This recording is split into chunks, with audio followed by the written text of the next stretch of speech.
Wait, show the.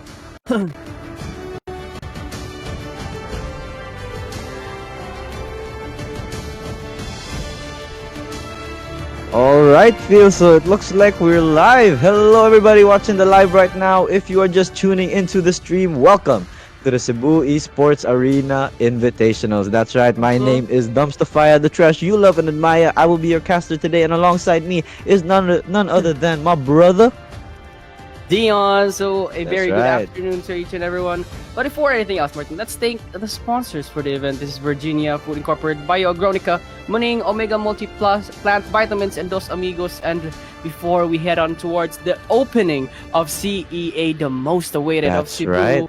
are you Mhm. super excited for the games?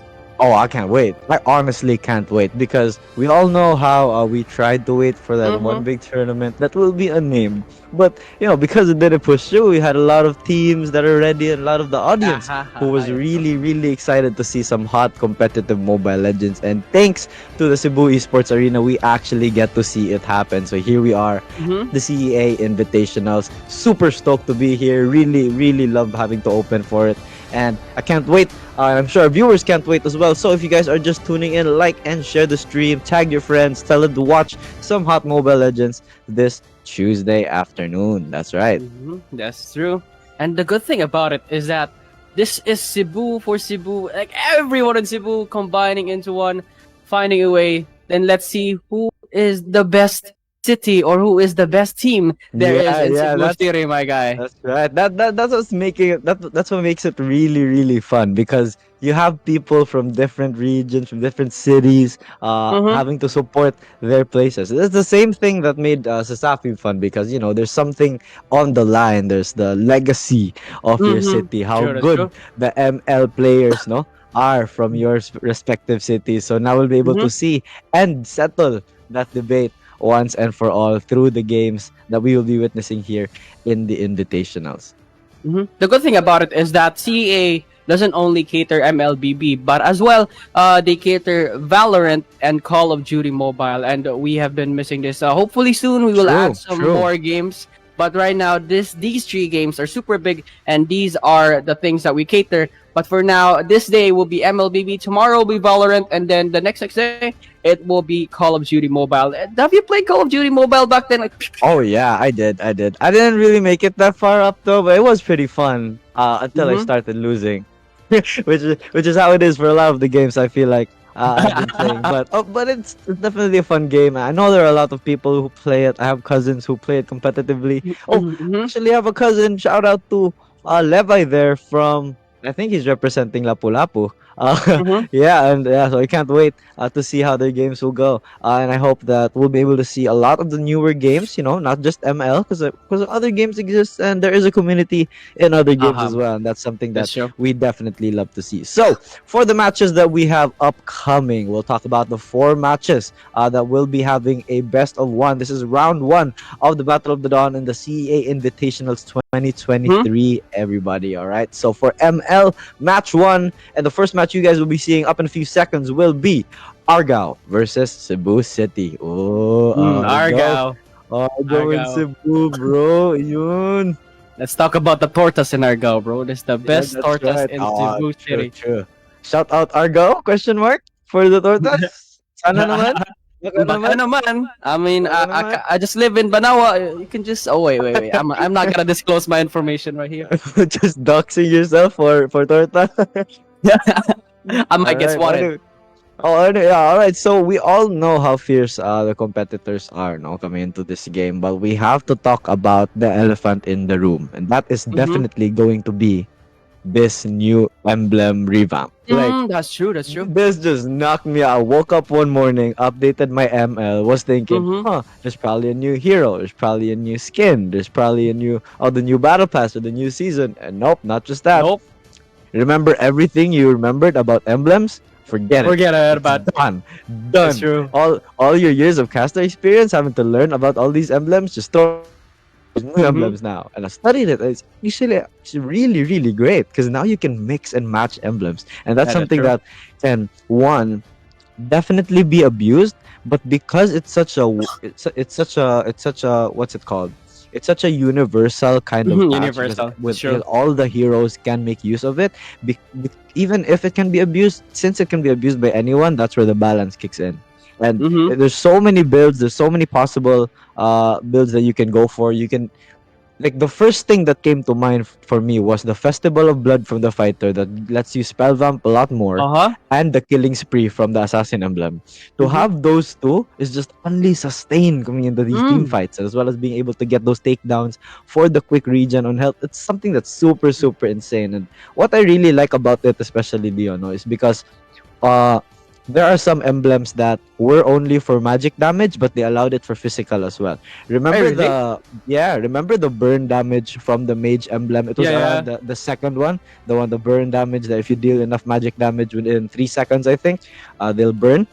Now it can work on physical people too, and it does Really? adaptive damage. Yeah, it does adaptive damage, which means if you're building mage or if you're building physical, either way you'll be able to deal just as much damage, which is really great because I played a Natalia once with that same emblem, and because Natalia does a lot of burst damage, it actually bursts them down really easily. And this is the kind of thing that we want to look towards pro players for, because insofar as we've been able to copy emblems, what do you do, Dion? When you jump into the game, Mm-hmm. what do you do when you open your emblems? You copy Oh, the pro pro. builds. The pro builds, that's right. Pro And these builds. that's right. And we're really excited to see the pro builds as well. From our Just like people just here like last in night, Cebu. just like last night, just like last Oh night yeah, with our exactly co-caster, just like last night. Kinsia. We were Oh debating about yeah. whether the magic Pass clause? will. Well, the magic. But no, we're not gonna talk about it. We're not gonna All talk right, we're about not it. gonna talk about it. We're We not gonna believe talk we about it. believe Dakin. We believe Dakin. We believe Oko. I All believe right. also. So once again, that is a new season for everybody, and I know everybody's hot to get up onto some new ML. I don't know what about it. I don't know what it is about the new season where I Hmm? kind of just the Yeah. life of ML is just invigorated within me. Yes, sir. I stepped on mythical glory, 50 stars flat, and I just kind of thought, I don't want to play Let's this stop. game Let's stop. anymore. Yeah, and I stopped playing it. And when the new season came, I'm like, whoa, I really want to play a lot more What's ML. going on? What's going on? Yeah, I think it's the what's it called? The epic hype. The epic hype for When real. you're back in epic, the epic hype. That's what people like to call it. So When once you go again, back. everybody, if you are just tuning into the stream, match one is coming up soon. That is gonna be ARGAO versus Cebu City. They are currently readying up in the lobby as we speak. We're waiting for confirmation from both teams before we actually begin. My name is Dumpster Fire. Here with me is Dion, and please like and share the stream. Tell your friends that the Cebu Esports Arena Invitationals 2023 MLBB is Mm-hmm. finally here. And stay tuned to the page as well, even if you're not a fan of Mobile Legends, because we have a lot more games upcoming. I think we have Valorant upcoming, isn't that right? Valorant, Yes, COD sir. Mobile as well. And I believe after we're done hosting the Intel Dota 2 tournament, there will be more Dota 2 content coming up as well. So if you guys are fans of that, be sure to like the page, support the Cebu Esports Arena, because this is for all of us, an esports community uh, in your locality. That's right. That's really true, especially in Visayas where there hasn't been that much of a rise in towards esports. This is the That's grassroots true. or the That's beginning of true. building an esports facility or an esports community, which can be useful soon, especially for our rising gamers. You know, man, like the new gamers of MLBB, Valorant, Codem, we really shout out tournaments. We shout out there'd be bigger tournaments, but now it's here and it's Mm-hmm. growing. So that's why Oh that's yeah. right. Stay tuned for CEA and especially like and follow and share the stream so that everyone will enjoy this page and this live stream today. That's right. So, as of the moment, we're still waiting for the teams to be ready now. So, we'll talk about a little bit of the things that have changed in the past. So, because there is a lot of changes towards adaptive emblems, right? And not just magic damage specifically or physical damage specifically, they feel like there were a lot of rearrangements as well with the Mm-hmm. heroes. Like last night, we noticed what about Ruby? I think it was that her spells no longer activate on physical lifesteal alone, but now activate on spell lifesteal like everybody else, and how the game should have been. Well, honestly, Yeah, that's but just my like take though. That's just your take, not Mm-hmm. Dakinsia's Mm-hmm. take, right? Oh no, Right? no, no, Oh no, no, no, no no. He doubt, was no right. He's doubt. right. He He's could right. He was never. right. He could never. He could never. He could never. Shout out Hmm. Dakinsia. Shout out Dakinsia. So anyway, Yeah. let's So shout out our friend as well, Sirak Nemenzo was watching right now. He's that's in true. Hawaii. For some reason, he's in Hawaii right now. Oh, Mr. Hawaii. Yes, sir. All right, there you go. Have it. All right. Also, we'll talk about a little bit as well about shout out Ruby. That says Zeke Crazy Himaya. Shout out Ruby. All right. So, I mean, if you have to talk about it, we were able to see a lot of really, really hot Ruby games in the past patch. But then again, with a new emblem comes a new game. I feel like Mm-hmm. it feels like we're playing in beta. I can't believe this has been released already. It's definitely something that we're gonna have to look forward to coming into this Mm-hmm. game because we already know how the meta picks are going to be affected. People like a glue and Atlas is already, apart from their abilities and their skill set, around the same level of a lot of new tanks because of the new emblem abilities where they're able to mix and match emblems. So a lot of the underpowered heroes became overpowered as well. You look at the games right now, or even the pro tournaments as well, you don't really see a lot of stable bans. Stable bans, I mean, in the sense that are always going to be banned. We always saw Joy, an Arlot ban, Mm-hmm.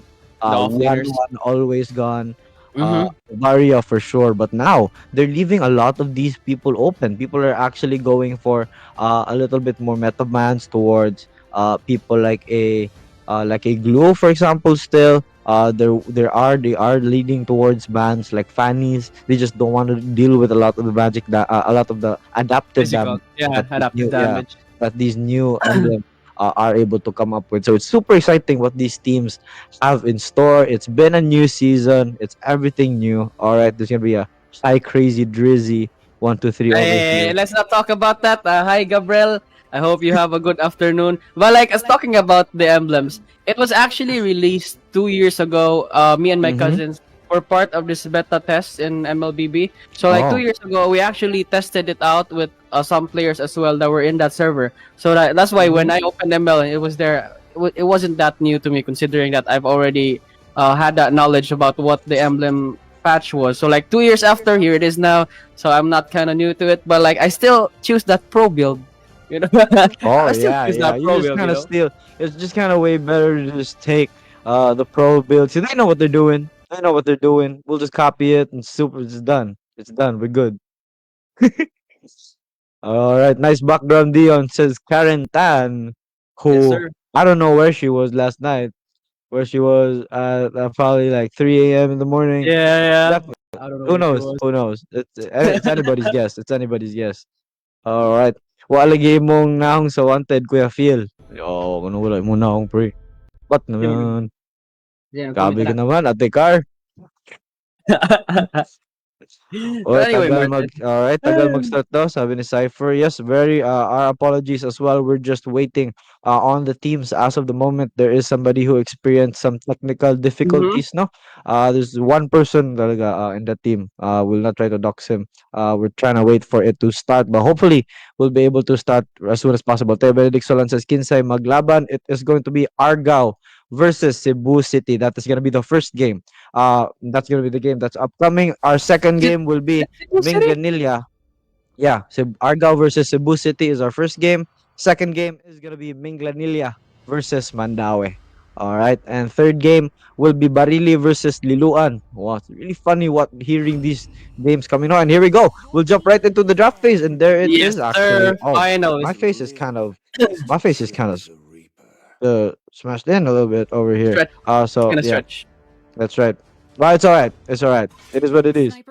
So, there you go. We have a couple of bands here as of the moment. Can't actually see all of it right now, but the picks are coming in. That is going to be an Arlot secured here. For Ooh. onto romantic homicide here, and it looks like that is gonna be for the side of Argao. On your left side, everybody, with the first band, that is gonna be none other than Cebu, as you Oh, can see yes, from their sir. squad names. Now, on the right side, it is none other than Argao. So, show your support in the comment sections right now. Support your cities, going at it head to head. And this is what I'm talking about. Look at the bands right now. How is Mm-hmm. there a Leslie band, an Alpha band? Alpha band, What are these V bands? band as well. Yeah, right, right. It's like super Mm-hmm. shocking. You see, and then they leave people like Glue and Atlas open, and they're not being tech at all. So this is Yes, sir. super That's interesting really with the true. meta right now. I feel like because of the new emblems, there's a lot of Mm-hmm. mobility and a A lot of lot of mix and adjustability match. that, yeah, that can definitely be Mm-hmm. used and to surprise your opponents. Because like back then there would be a Lancelot. Like what would the emblems be back then? Say there's a Lancelot and he jumps into the Jungle. game, he's Jungle. loading in, and you see jungle emblem. Done. Thanks a lot. Mm-hmm. Already. Like you already know it's gonna be a thanks a lot. So, there's not really a lot of surprise. Unlike here, the draft doesn't mean everything. I Mm-hmm. mean it means a lot, but it doesn't mean everything because then you'd have to wait until the loading screen to see their emblems and what you think they'll be able to try and play. So there's a lot of counterplay available as of the moment. All right, there you go. ARGAO number one. Break a leg, ARGAO. So we got a lot of ARGAO supporters here on the roster. There's also Cebu City on top, says Theo Benedict Solon. All right, there you Idol, go. idol. Pwede pa send ng torta dito, idol. Nasa Banawa lang ako. Oh, yon. Pabigay naman daw. Bigyan naman kayo ng torta dyan. Langob.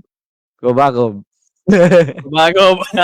All right. So like Oh, there here it it is, goes. the start of the tournament CEA. This is game number 1 of our Argao versus Cebu City. I mean Cebu City versus Argao. We have here Cebu City on the left side and Argao on the right side. And looking That's at right. the heroes right here for our Argao team, they have a lot of utilities. This is Florin, and they have as well another utility, Martin. We have a Cult Altar available for them. That's right. That's actually insane. That's one of the advantages of having a Faramis middle lane. And the thing is, with this new patch, you can actually choose tenacity with your Mm-hmm. Faramis. So not only do you have the burn damage, which is the emblem that you'll be seeing right there, right on top Mm-hmm. of his avatar screen on the right side, but he's also being able to be a little bit more tanky, which is what we want in a Faramis that always tries to go in and go for those grabs. But look at the core hero right here for the side of Argao. It's the Esmeralda. Think about it. This is the That's right. Esmeralda going for a core, and we usually we are used to seeing an Esmeralda on towards the offlane side. It's always like that. But with Yeah. the emblem of this Yeah. patch, you can put the Esmeralda actually on towards the jungle side. That's right. That's new. I actually did not notice that. Lenorgad will be our Esmeralda core coming into this game. Meanwhile, onto the top side, there's gonna be a Ooh, jump onto the there's the Esmeralda. move. Already level 4 in the first minute. Makia will The drop very, very floor. low. There is gonna be a flicker committed, and the Franco will go down, unfortunately, here for the side of Cebu City. Argao will be able to claim first Mhm. blood. That was really unfortunate. He expended the flicker Indeed. at the exact moment where he was trapped, and because of that, that was no more flicker for the side of Makel with this Franco. And as well, this Mm-hmm. is an early advantage for the side, especially with this Esmeralda core. Let's talk about the Esmeralda core. I mean, he has the movement speed, he has the durability, he has everything to That's right. sustain. And Leonard, I think Leonard, is this ZK for Leonard in Argao, or I think not. I'm not entirely sure actually, but it's absolutely insane how much damage he's doing. Look, this is him just soloing the turtle. Already at half HP right now, being caught out by Mm-hmm. both teams. There is a lot of vision there from Makel as well, but it looks like with Luke Cheesy unavailable and nowhere near, they are going to be able to give that turtle once again to Argao. So that's the first blood and the turtle here for the side of Argao, giving them already an early 700 gold lead as we approach the 3-minute mark. I mean, it's kind of understandable considering that the heroes right here for the side of Cebu City, they are the type of heroes that require a lot of XP before they can snowball in. Let's talk about this Kadita that needs that level 4 before he can rough waves and go into anyone. But in this position on towards the top side, here it is, level That's 5 true. on towards this Kadita, but will just disengage considering that it is kind of overextending considering that they are at the red side of the map. That's right. So we have to talk a little bit about how this draft is going to play out. So because they have an Esmeralda core, that means there's going to be a lot. Oh, a suppress instantly onto Say. There's going to be enough damage with the Iron Hook. Follow-up will be enough, but Makel is going to drop really, really low once No. again. Will be able to commit the flicker. I think it just got off cooldown right there, and he's able to use it instantly. So no downtime, no downtime on that cooldown right there. Definitely be able to use it as soon as it's up, and that will save his life now, fortunately for him, in comparison to the last time. So that is going to be two free kills now here for the side of Cebu City, actually, Mm-hmm. making a little bit of a bounce back in terms Bottom of net side? worth as well. And the bottom side, actually losing a lot of gold. Look at how much gold has been taken back here in the side of Cebu City. They already have around a 400 gold lead in comparison to the lead that was taken from them earlier with the gold, Mm-hmm. with the first blood as well as the turtle buff. Meanwhile, on the top side, we see a little bit of engage onto this Rough floor waves. lane. There will be, yeah, there's gonna be rough waves from 𝐼𝐴𝐿, who will be committed, but unfortunately will not lead to a kill. The good thing about it is that in the second turtle, this is the fight that you really want to see Cebu, considering that they True. now have the XP, they have the gold lead in favor of them. Look, TZ, he has now this position where he can jump in and jump out, especially with the blue buff. And as I was talking about, this is now the turtle side being obtained for the side of our Cebu.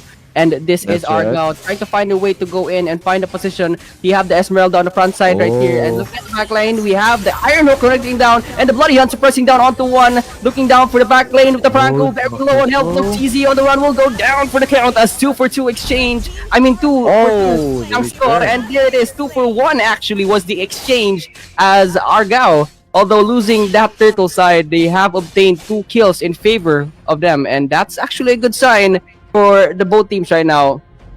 That's right. Well, even if they did lose the turtle, I feel like in terms of the team fight, it was a lot of a disadvantage here for the side of Cebu City. They were able to lose not only their roam but their mage as well, for a trade towards ARGAO City's Florin, and that's not really a huge problem for ARGAO right now. You can definitely afford a few deaths on your roam. It doesn't really matter, but if once you're able to claim 𝐼𝐴𝐿's life as well and throw off his rotation a little bit in terms of the waves here in the middle lane and his ability to gank lanes, you're actually doing a lot of work for your side, because now this Kadita is going to be stuck in the middle lane right now to try and clear it out.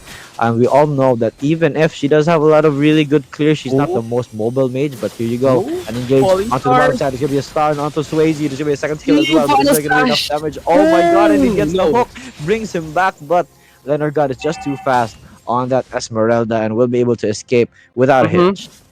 Thank you for that 200 stars, Mr. 𝐂𝐄𝐀. But look at the top side right now. We have a 3v2 situation on their side. Iron Hook does not connect on towards the side of Cebu City. But look at the bottom side. They have found this Arlot. I think they have used the rough waves with the Petrify combination on towards that Kadita. So now, knowing that it is -1 on towards their side, this could be a possible push. Looking for a Falling Star Moon sa apat dito, maghahanap pero surprise sa Bloody Hunt kaagad, mamamatay dito pa rin, hindi, with the Cult Altar to save them up right away. But look at who's retreating and who's coming in. We have here ARGAO, Beatrix on the front side, Tempest of Blaze right here for the side of this lane, looking for the potential kill, splashing in and out, pero mamamatay kaagad. Look at this Ruby going in as well, 2-for-1 exchange in favor of Cebu City, and they have lost all the utilities right here for the side of ARGAO, but they right. will still be pushing on towards this turtle side. This is a 3v4 situation on towards Freedom. But look at the backside. We have here Final Slash connecting down to one. The Ruby very low but has the sustain. Running for his life is Nero. this.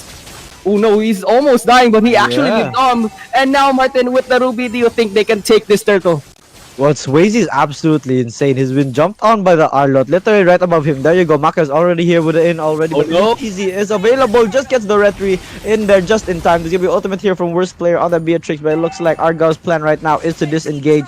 They will, however, lose this middle lane turret. I think 𝐶𝐲𝐳 is absolutely insane on this Ruby, and they're gonna have to find a way to deal with her eventually. Because if you look at this skill, if you look at the tank emblem that she has right now, back then you'd have to do CC to heal enough damage, but right now as it is, you just have to use an ability and hit the enemy, so you don't really have to use a CC ability to be able to regain health, and that's a really OP emblem on a Ruby. And I think that in coordination with that, she also has the Festival of Blood, if I'm not mistaken, which also increases your spell bump. So there again, not only is this Ruby very tanky, but the sustain that she has built in already has the Petrify with the rough waves. Is there going to be enough damage? Nero dropping really low. Cult Altar will be used. 𝐶𝐲𝐳 flickers out to try and disengage, and there you have it.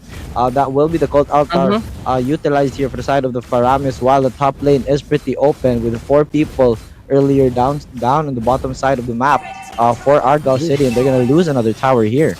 Oh, Falling Star moved Oh. on towards right here, but the Tempest of Blades right away, just a response, and a two-man pullback ready for the side of 𝐭𝐶𝐲. Another one hits down on towards his Esmeralda, but this is the Esmeralda we're talking about. This is super difficult to kill, but we have here the Bloody Hunt hitting on towards his Esmeralda, and as well the combination from 4 heroes takes down one member, I mean 2 actually, for the side of ARGAO. Cebu City, they have taken down the Cold Altar earlier, and because of that, that was a push down on towards the top side. And another engagement was created. A space on towards the bottom lane, taking down 2, and now leading on towards his mid-side tower as they look forward to actually take down all the tier 2 towers in towards the game. So 𝐭𝐶𝐲 looking for the possible kill and jump in right here for the side of this Arlot. Doesn't hit up with a hook, so this will just be a disengagement for the side of Cebu, but 𝐂𝐀 will try to go in. Does he have the Tempest of Blades? And he pops it right away, and with the rockets as well. Tries to go in with the final stash, but no, the Iron Hook actually catches the run, and he goes down for the count. As look at the back lane, will he catch the Petrify? And it does, but the stun lockdown actually switches down the kill, but another hook right here seals down on towards 𝐭𝐶𝐲, but a counter one for the side of Nami, takes down 2, chasing down for more, and look who's running, 𝐭𝐶𝐲, left alone, look at this. left alone, and final slash to seal it all, triple kill for the side of ARGAO, 3-for-1 exchange. That's right. It seems as though it was a little bit of a bad idea here for 𝐿uke_TZ to try and go for the engage, or a lot of miscommunication here for the side of Cebu City, because the 𝐿uke_TZ was able to jump in as well, but once the Cult Altar was popped, he actually opted to disengage while the rest of his team were caught in the fray. So that's going to be 𝐂𝐿 Neo on this carry, experiencing their first death of the entire match, and that is also going to be 𝐭𝐶𝐲 dying for the first time. Very unfortunate there for Cebu City, but it all goes down to how ARGAO was able to read that fight. There was an ultimate there from Nero, and instead of wasting it, they decided to go for a little bit of an engage, and now they have a lot of breathing space for their maps. They're going to engage instantly onto worst player Beatrix. He's 1 HP, will be able to power ultimate, but not for so long as the rest of the team tries to disengage. But here you go, Amken with a knock up, rough waves, not necessary. Kyle will go down, 𝐿uke_TZ will be trying to chase down Romantic Homicide. This Arlot trying to run away, he's getting really low. Cult Altar will be dropped as well. It's gonna be a falling down, and he's out to the count. It's gonna be a rough waves, and that will just instantly pop the extra help from Nero, but Leonard is taken down while in the process trying to get out of here. He's trying to use the first kill. Yeah, you're right, there you go, a Maniac for Cebu City, wipe out as well for ARGAO, and it seems like this is gonna be none other than a free Lord. It is a free Lord. That was a good Maniac kill. A good Maniac streak for the side of 𝐿uke_TZ, especially in the 10-minute mark. He really needs the itemization. And now, as we can see right here, 4 core items already in for this Ling. When you talk about the comparison on towards how the Esmeralda actually builds up, the Esmeralda only has near to 3 core items, but look at this Ling already on towards the 4. And when you talk about this Beatrix as well in the carry, Martin, what do you think about it? Well, I mean, if we look at the Beatrix as well, we already know that the Beatrix is somebody who tries to do consistent poke damage with somebody on the front line. That person, I believe, in ARGAO City's mind was supposed to be this Esmeralda, along with a tank Florin, or even this Faramis just trying to poke, and Arlot as well. Actually, the vast majority of their team, really. But seeing as how Leonard, who at the time in the middle game was probably the most tanky person, being shredded down instantly from Cebu, I think they're having a little bit of a tough time wondering how they want to play this, apart from trying to engage instantly onto McKenna. He was able to drop down, he's 1 HP, final slash stolen as well. Here is gonna be a Cult Altar all ready to go. The Lord is actually still up actually, and there you go. There's gonna be 3 people down here inside of ARGAO. It looks like they're trying to go for the GG push. Already down, Nero, the only surviving member for ARGAO. Cebu City will definitely go for the base, and that is gonna be game. Everybody, Cebu City will be your first winners of the CEA Invitational Round 1. There you have it. I believe it's a best of 1 if I'm not mistaken, and Cebu City will be able to take the win over ARGAO. So for you guys who are just staying tuned, once again, we have 3 more matches upcoming. That is going to be MINGLANILLA versus MANDAUE for our next match. We have BARILI versus LILOAN as the third, and lastly but not the least, we have LAPU versus TALISAY. So stay tuned as the moment. But what a crazy game that was, Dion. Absolutely that was really insane. A crazy game. I mean, looking at the draft right here for the side of ARGAO, I already knew they were pretty strong in towards the early game, considering that they were the type of heroes that could snowball inside Cebu City, knowing that Cebu City, they needed a lot of experience before they can actually engage a lot of things, especially with the Kadita and everyone else, the Ling needing the Tempest of Blades to actually go in and go out or try to escape. And because of the snowball effectivity that happened in the mid game. They sealed the turtle. They sealed a lot of objectives, a lot of towers, a lot of map control for the side of Cebu City, and I think that was the win for them. The snowball. They highly used the snowball in the mid That's game, true. and that led them to victory. That's right. Very, very smart there. Being able to read how the enemy is, what position they are in terms of items, as well as how they are going to be in terms of aggressiveness on the map. So that's such a good read coming out here for the winning team. But props to ARGAO as well, because I feel like in the early game with Lenore God and that Esmeralda core strategy, they were able to almost get a kill onto Actually, they were able to get first blood onto Mhm. Franco on that Makel. And that was absolutely insane, because around the 1 minute and 30-second mark, you already have a level 4 Esmeralda, and that's somebody that's super super tanky and can also have the movement speed to be able to chase you down. I feel like that was a really really smart play from them. Unfortunately, going into the late game, Cebu City were able to get enough damage to burst him down instantly, and that was actually what made it a little bit hard for the rest of ARGAO, especially for their backline Beatrix, who was supposed to be their main source of damage, Mhm. seeing as True. the mage that they opted for was a Faramis, who actually just goes for pokes and not really goes for any long games. But anyway, that was the first game.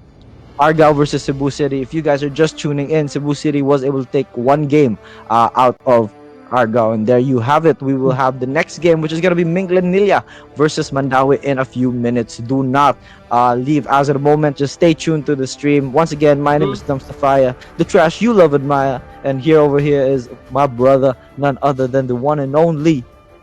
Dion, my guys. We'll be That's right right. back after a short break, and we'll be in the next game.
Welcome to Mobile Legends!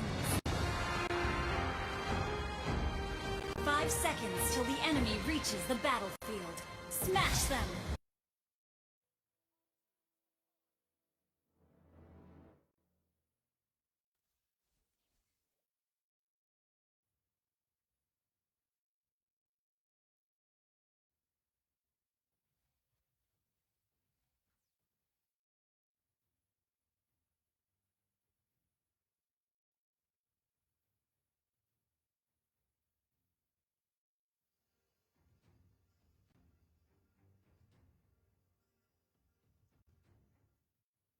Minglanilla, Mandaue.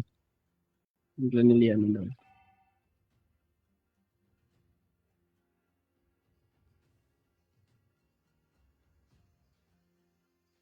Hey guys, welcome back. This is CA. We've already done the first Yes, game, sir. and of course, we're gonna start the second game. But before anything else, we're still your casters for today. My name is Dion, and I'm here with the most handsome guy in the world. Dumpster fire. You know it. You know it. You know it. Mm-hmm. Actually, we're getting ready for the start of game two. So for all of you guys who are just staying tuned, to our 51 viewers out there, do like and share the stream. And we're gonna have our second game in a bit, which is Mm-hmm. Minglanilla Ooh, versus Mandaue. Yun. MINGLANILLA. Eh, These guys. duduulan ni sila, actually. Mm-hmm. Do you know that MINGLANILLA players are the sons of our Auntie Karen? Oh, really? Did Mm-hmm. not Mm-hmm. know that. Did not know. Yun pala mga anak natin Karen. Laging nag-ML yun, bro. Oh, Mm-hmm. can't wait. Did you know that Mandaue City is the home of the Gushon users?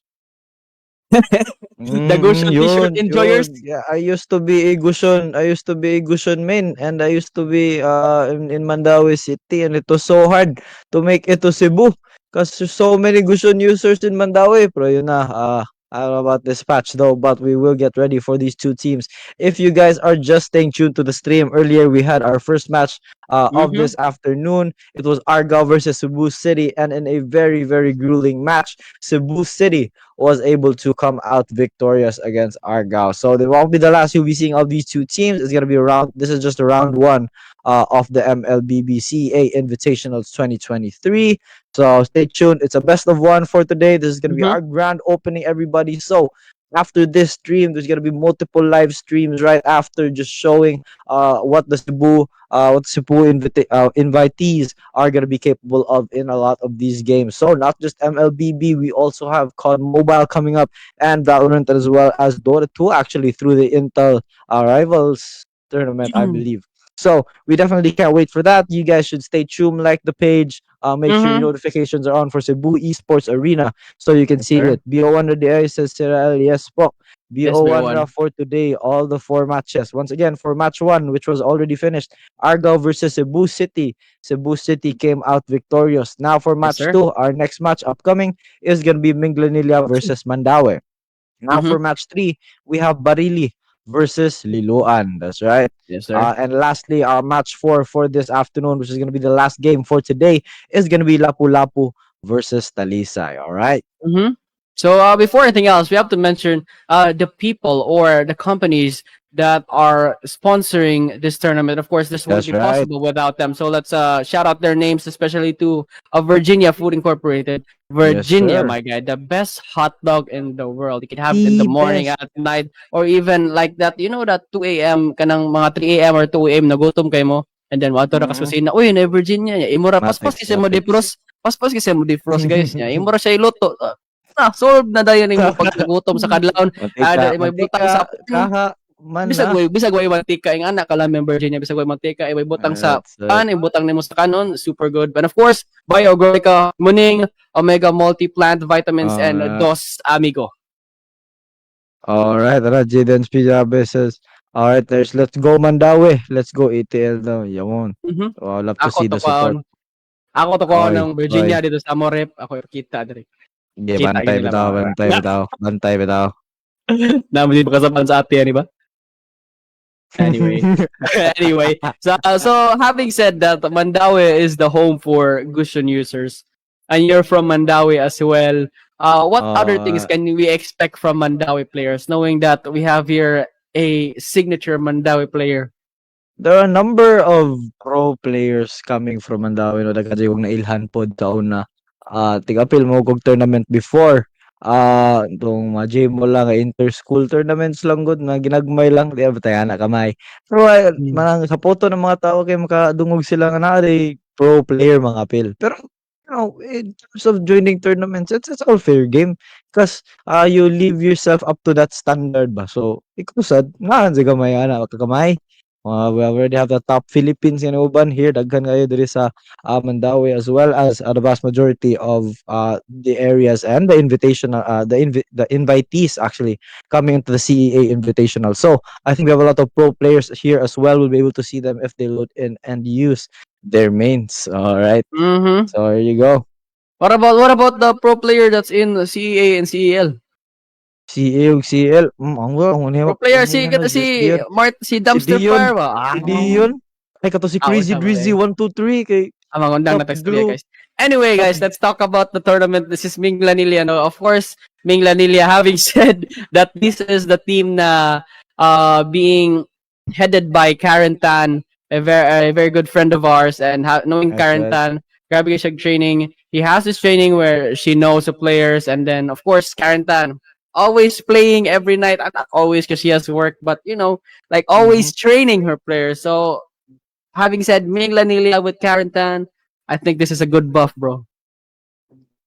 All right, yeah, definitely. We're gonna have a lot of support coming in from the vast majority of our team, especially the people that are available here. So once again, we have to have a huge shout out as well to the Cebu Esports Arena production team. Mm-hmm. Thank you very much. These guys are the masters in their craft. No, behind the scenes, bringing you these hot MLBB games this afternoon. So that's gonna be Stanley. something that we're gonna wait as of the moment. So as we're waiting for the teams to get ready, I will talk a little bit about how these teams should be able to approach this new meta, no? Because earlier we were able to see Esmeralda core, diba? Mm-hmm. Esmeralda Very, core. very shocking pick. We have an Esmeralda core, but because the clear is so insane, especially with those new adaptive emblems, there is gonna be a level 4 at 1 minute and 30 seconds in Esmeralda. So that's something you don't really see as often, Mm-hmm. especially in these pro games, and that's something now we're gonna have to look at as of the moment. Oh, Mm-hmm. there you Jaden's Piabe, oh. Truer words have never been spoken, no? Emblem and hero nerfed, but not the player. Ah, Yun. So it true, all true, goes true, down pa true. din. So it Ah, all okay. yeah, that's right. So kung di nerf ang Ruby. O ano Mm. di nerf ang Ah, emblem niya.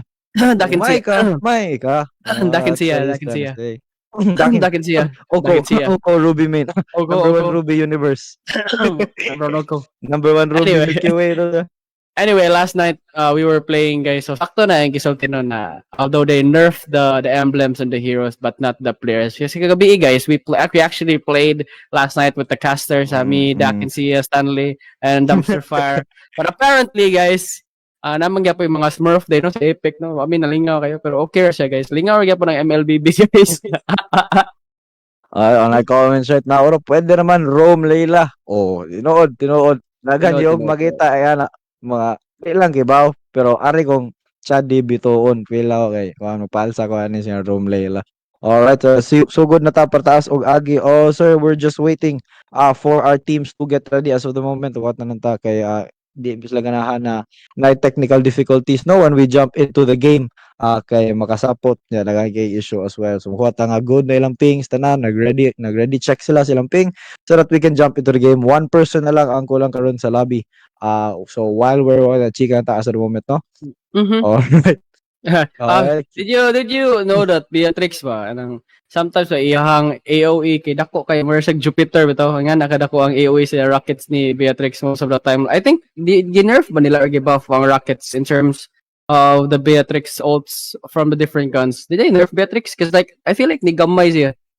I feel like Beatrix, in terms of being able to dish out a lot of damage, was already a little bit slowed down in a sense because yeah, sniper man good, very long range, very high damage. Even if it requires skill to be able to land, no, because of a lot of the hitbox changes as well, especially with the new hero Novaria, no, with that Mhm. hitbox increase na skill, which is a skill now we've never seen on any other hero. There's no one else with that kit na ipa-increase ang hitbox sa character. It's gonna be utilized very strongly with that kind of MM. So even if there is a lot of skill required to play Beatrix, I feel like they have to lessen a little bit the damage, especially if they go for the first build, first item, Blade of Despair.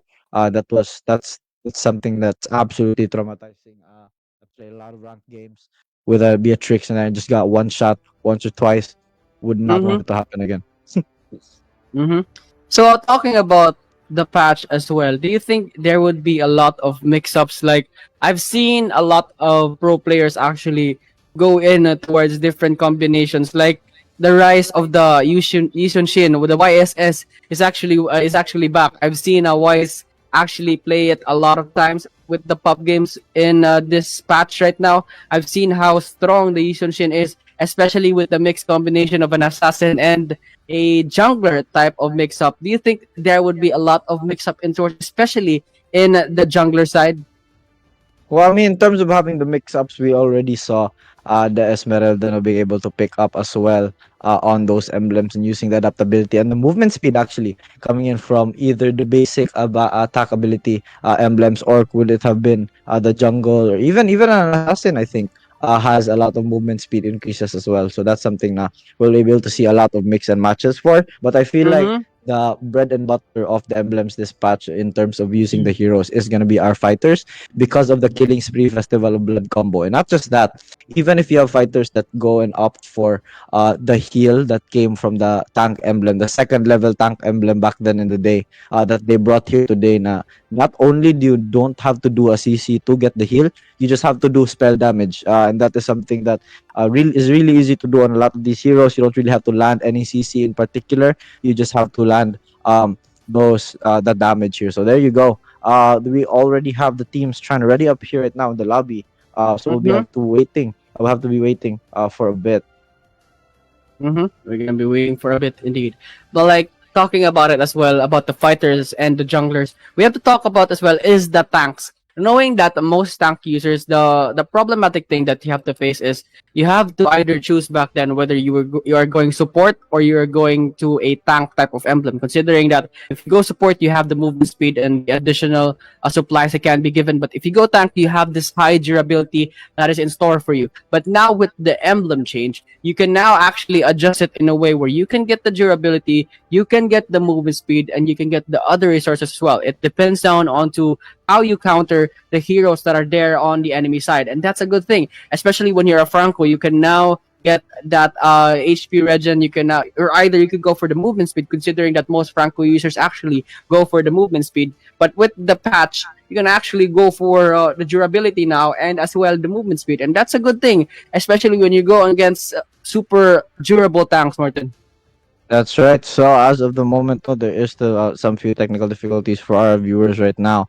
People keep leaving the lobby. We'll see what we're gonna be able to do in the moment. So super big apologies here for the side of us in Cebu Esports Arena. No, the game has not started yet. I know you guys are really excited to see Minglanilla battle it out with Mandaue, but we're gonna have to wait for a few seconds because incomplete pa jud ang lobby, guys. We're lacking one person. Sinaganan mo puli diha sa comments karon.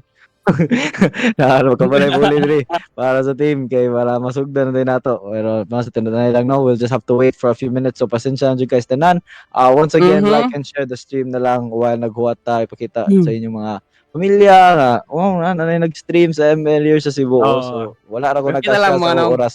Basta Oh, magduwa tinawa, ko tinawa. sa balay Tinawa, kay tinawa. nasi mga pro player pa dahil ko pohon. Ayan. Pero ka ba kung sinakangindot if nakasabalay, if ever nakasabalay kin, abli ka sa rep or abli ka sa imong lamisa. Gutom gud ka. Ang pinakangindot ni imong makitaan, Virginia gid na bay. Virginia hotdog bay. Ano pinakalami nga hotdog sa Pilipinas o sa tibuok kalibutan. Like, have you eaten the cheesy dog of Virginia? Oo, ano, spin as a cheesy dog. Tell me about it. Cheesy dog. The cheesy dog has a lot of cheese fillings in it, and the good thing about it is super Basin savory. cheesy Bay. dog. Mo gani, Basin basin cheese- lagi cheesy dog bay. Basin Pero cheesy ang dog, ako, kinay ang ako cheese. makasulti kay pagka-slice mo lang ni mo no, nagin na cheese sa suot kay cheesy dog gani siya. Ya mo to nga pagkaon ni mo na ni lami jud kay siya as in kana di na ka kinahanglan og mga additions ba di na kinahanglan ketchup ron sa kay Virginia man gikaon. Anang kung Virginia gani wala na gyud masarap kahit ulang sauce pero lami gid siya ngay sauce pud no. Di po kayo Soriano That's pero right. basta Virginia pinakalami gid ang hotdog sa Pilipinas bay. Para na usapang hotdog naman na diri, masabi rin sa comments karon no. So we're gonna talk a little bit about the game na lang po siguro no. What do you think about our newest hero Novaria? No? We've seen a lot of Cebu players and Mandaue people actually be able to lock into Novaria, especially sa BAR tournament na we had earlier last month actually, or a few weeks ago, na BIR tournament sa Visayas cluster. And then that is gonna be something where we were able to see the new emblems actually go into pro gameplay, and then they'll pick a lot of new heroes. We were able to pick a lot of non-meta people. For example, nag-pick sila Amon, nakita na og Amon balik, Bane. Bane core always will be available, especially now na karon no, sa bagong emblems na the spell vamp will be increased, as well as the vast majority of the damage and the movement speed na he has Mhm. been dealing. So we're gonna have to see how these teams try and play it out. Once again, earlier, no, we saw Atlas and Glue open for both teams, and neither were picked.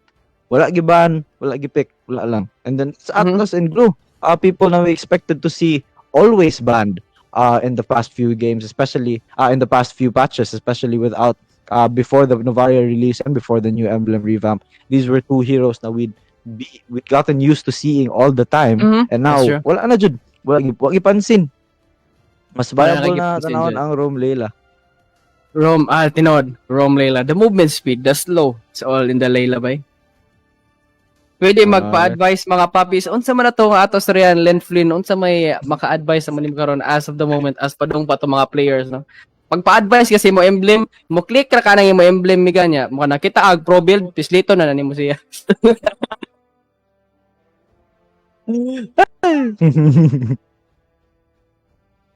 Ay, Pwede yun. patambag lang mong papa di yun, samtang di pa kompletong lobby.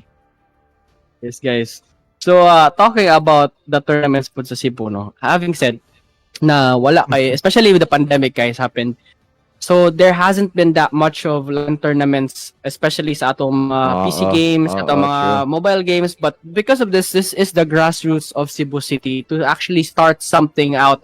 And that's why we need all your support. We need the community to build a community that's fit for esports, the whole Cebu. Because you never know, one day we might not only be in Cebu, but the whole Visayas, pero kita ang mo cater sa Cebu City. And that's a good thing, considering that the community we have now might get bigger soon because of this grassroots event that we are creating right now.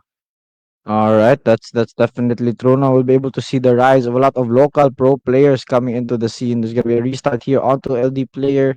Actually, kompleto ng lobby. We're gonna be starting in a few minutes na unta para wala nang usapang Virginia and makaduwa na ta og ML. There you go. Bakit malungkot ang beshi ko? Ang answer na kay wala pa nagsugod. So hopefully in a few minutes makasugod na jud ta no. I will be able to jump into the game definitely. That's not only what you guys want, mga sa nagalahan na mo. So natulod kay Mang Dugmok Pakos mga epic ron. Ayan. Chadi Yeah, dito yeah. all with the spirit, the new season vibes. Ayan na. The new season vibes indeed. So nanay ni comment og Rappi po in action no. Naman gabi sa Rappi. Oo. Maayong gabi, Sir Rafi. Tama sa pagtanaw karon sa among stream. Rappi kang uwan kay ay di na kong basaan na tay mawagtang ta si EA yan eh.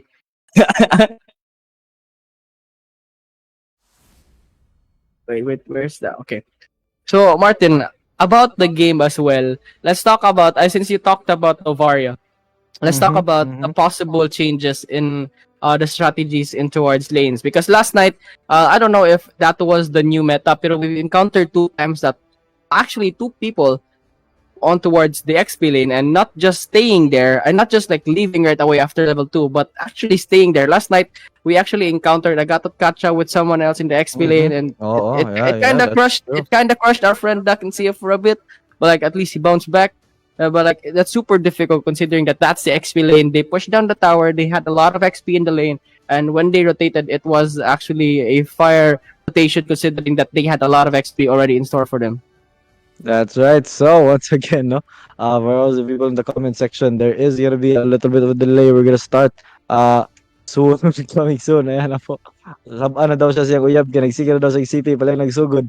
Yun si Charlie Bitoon. Okay na po na. But as you were saying, no, the new patch was able to bring in a lot of these new heroes, and because these new heroes were already existing people, were existing powerhouses during their patches, the certain nerfs were able to leave them a little bit a lot to be desired. But because there are new emblems now that fill for the gaps in what people perceive to be their effectivity in their roles, I think it's really important no, na they are able to bounce back with these new emblems as well. And in terms of the meta, as you said, because of the rotation, no, with the XP laners not actually leaving instantly, we saw Mangod. That was mostly because the Gatot Kacha was Mm-hmm. a fighter. Name mo na ng fighter actually, daghan na dako na isang damage and vast amount of sustain because like I said, when I looked at this emblem, we actually went Festival of Blood. So that's the Mm-hmm. fighter emblem. So you can't do that back then nga wa pa na revamp ang emblem. But now na mix and match mo Jollibee no. My Mix and Jollibee. match. Pwede na mo fighter style or XP lane atong Gatot Kacha, and that's something that we have to wait as of the moment. Yeah, okay, guys. This is the thing that you have been waiting for. We are now heading on towards the game of Minglanilla. And wait, Ayan, hey, finally. Ayan ako. shout out to The Boss comment Arl. section. Boss Arl Garcia. Pabati ako Dion Tama. and Dumpster. What's up, Boss Arl? What's up? Uy, How you doing, ayun. bro? What's up, Carl? Miss you, mama. Miss you. Ayan na po, no? So, we see, kung ang English sa tagay kay shot diyon, ngano imo man giyabo. Tinood lang. Mao ka diyon. Mao na diha. Okay, Di shout pa. ka. Kung mo pass, ay yabo, sayang. So here we go, now Shout- jumping into this game. As of the moment, we can see CEA here on the right. That is gonna be the vast majority of the funny ban The actually. funny ban. Is this gonna be a respect ban? Last, I'm gonna say one last thing before we head on towards the game. And someone asked me on the comment section, diin ka nagpalit si One Piece posters idol. Shopee ra na doon. Ana. Anyway, so right here, CA on the right side, a Fanny ban and a Franco ban. Of course, a Neve ban and a Kadita ban as well. Very strong mages being banned right here for Mandaue. And for those, Mandaue is on this left side, Minglanilla is on the right. So first pick right here for Mandaue will be this 1-1 pick. This is actually a very strong hero, very That's evident right. towards MPL That's and a right. lot of tournaments, especially with the crossbow of Tang. When she gets that height that jump with the crossbow of Tang, that's super good. You can't actually hit her up, and the fast progression of this hero to actually scale, considering that she doesn't need boots and towards the lane. All right, coming to that pick is going to be very important as well. There's going to be a shout out in the comment section by Rigel. And speaking of Rigel, there you go. Locked in is going to be that Kofra as well as this Ling coming in for the side of Minglanilla here. Ryojin and Rigel will be able to lock in their core and their support coming into this game. But meanwhile, the core pick here is going to be reserved for ATL, which is Mandaue as of the moment. There will be no core pick yet, right? Just yet. But there is going to be an MM Mage and their support in the form of this Kajal onto Lord Bax as well, and the Valentina actually, which is something that's really interesting.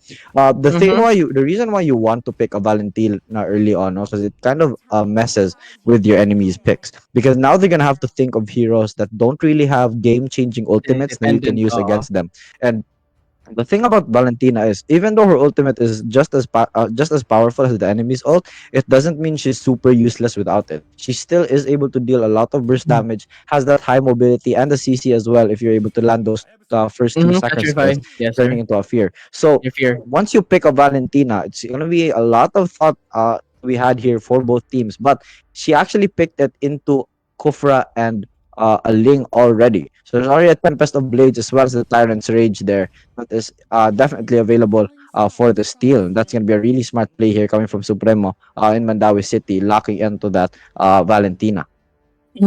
That's indeed true. And the good thing about what I'm seeing right now for Mandaue is that they picked up mobility type of heroes. As you said, you're right. High mobility already in right here with this Valentina, the Kaja, and the 1-1. These are very fast heroes. But what I'm seeing right here as well, the side of Minglanilla, is that they pick durable heroes such as this Lapu Lapu and global mobile type of heroes such as this Ling. And this is super good considering that once everyone will group up, considering that this is a 1-1, this is a Kaja, it is a composition that actually needs everyone to go all in Ubi strat. But once you have the Mm-hmm. sling, they can go segue. You have the lapu-lapu as well. They can make a lot of spaces for this Beatrix later on. But let's see if they can execute it in a good fashionable way. That's right. It all goes down to gameplay once again. And 𝐂𝐂𝐀 will be able to lock onto that Lapu Lapu. So that is gonna be a Lapu Lapu going up against an Arlot in this lane. And these two people have a lot of sustain and a lot of mitigation, I feel like, especially with the Lapu Lapu shield passive here that we have ready going on. So we'll be able to jump and right into the game right now. Loading now. A few minutes, 100 guys. I will be able to jump right into the land of the dawn. Once again, for all our new viewers right there, please like and share the stream. We just started match two. That is Minglanilla versus Mandaue. We're gonna have best of ones only for today. So after the first game, wala nang next game. We'll proceed next to the third and fourth match. The first match earlier, if you guys missed it, was ARGAO and Cebu City. Cebu City takes the win over ARGAO, and here is match two, Minglanilla versus Mandaue. So as we're loading in as of the moment, let's get ready and show your support to both of your teams in the comment sections. And there you have it. Jumping right into the land of the dawn is gonna be on your lower left side, and that is gonna be your blue team is none other than Mandaue City, and on the right side or the red side as of the moment is gonna be none other than Minglanilla. Minglanilla it is, and the good thing about it is they leashed out right away with this Beatrix on their hand, but on towards the top side, they're going to leash out with this Arlot available for them. But early poke right here for the side of our Minglanilla team. Rigel will be right here delaying the buff for the side of our Mandaue. Actually gets the blue buff, and Rigel with that good steal, especially when this is a Lancelot. That's Very an smart actually play good now. steal right here for the side of Minglanilla Yeah. right now. Really, really important steal there. As of the moment, Debu Sama already without his blue buff, just trying to get this Ooh. speed and trying to help. I'll go on to Rigel right now, but there is not going to be a dash available because of the dash cancel. They're already on Rigel. This is really important because blue buff pa naman, diba? Onto Mm-hmm. Debu Sama. It's something that Lancelot is definitely going to be able to need, especially because he wants to use his abilities to dodge a lot of the Mm-hmm. damage coming out from the enemy team. So with a lot or extended cooldown right now, and the mana pool actually, I can easily run out of mana. He won't be able to stay out of lane too long in this early game because his blue buff got stolen. There Whoop. you go, engage. Rigel. Rigel, just trying to poke it Will out. try Chill to out. go in. Right. It's just a bouncing ball. Not That's much. true. This is like a bouncing ball. But this is a good thing. Regel, and having said this, Lancelot doesn't have a blue buff. This could be an early advantage for the side of Minglanilla, considering that having said this Lancelot actually requires a lot of that CD That's reduction true. and that mana consumption that's being used. And when you don't have a blue buff, you have a lot of disadvantages in comparison to this Sling that actually has a blue buff on your side. And level 4 will be near for the both of this Ooh. Farsa and this Lapu-Lapu. Two heroes on towards the top side as they will be preparing on towards this turtle available for them. Rigel will try to find himself a level 4 as well. Look at what Minglanilla is doing.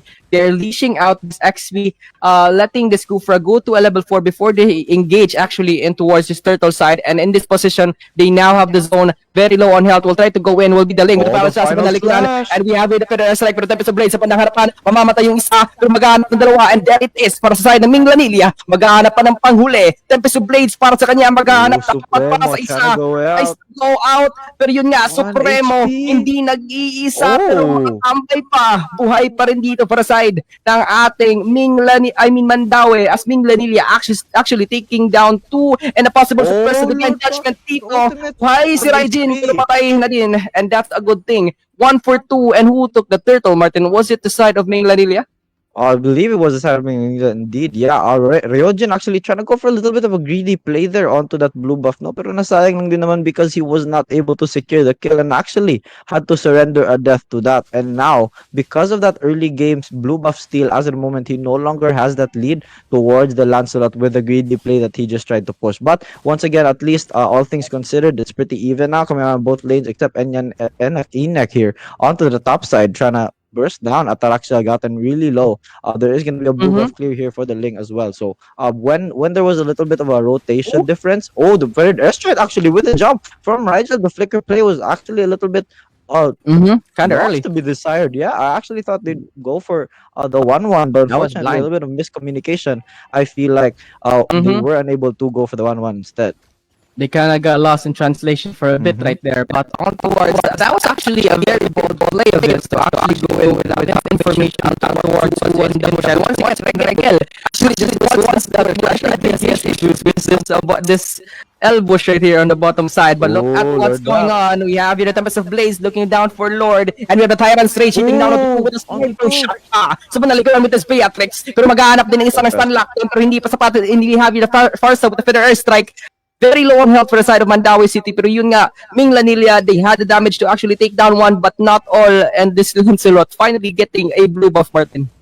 That's right. So that is definitely going to be something that they're going to have to look at as of the moment. In terms of rotations, it's very, very important that you're going to have to consider a lot of these buffs coming into this game, especially with the vast majority of their core having to need it. Oh, the Lancelot getting caught out actually here. Will not be able to dash cancel. Will be an ultimate until he's alone actually. In the vast majority of his team has the second skill to go, but the retry just won't quite make it. And 𝐂𝐿𝐴𝐻 will be able to secure that turtle. That was an early retry. Actually left 1 HP there for the Lapu-Lapu to take it instead. And there you go. It's going to be another turtle here for the side of MINGLANILLA. Mandaue right now, 1-4 on the scoreboard. 3 kills leading. And around 1k gold lead, actually 2k gold lead coming in soon is going to be MINGLANILLA.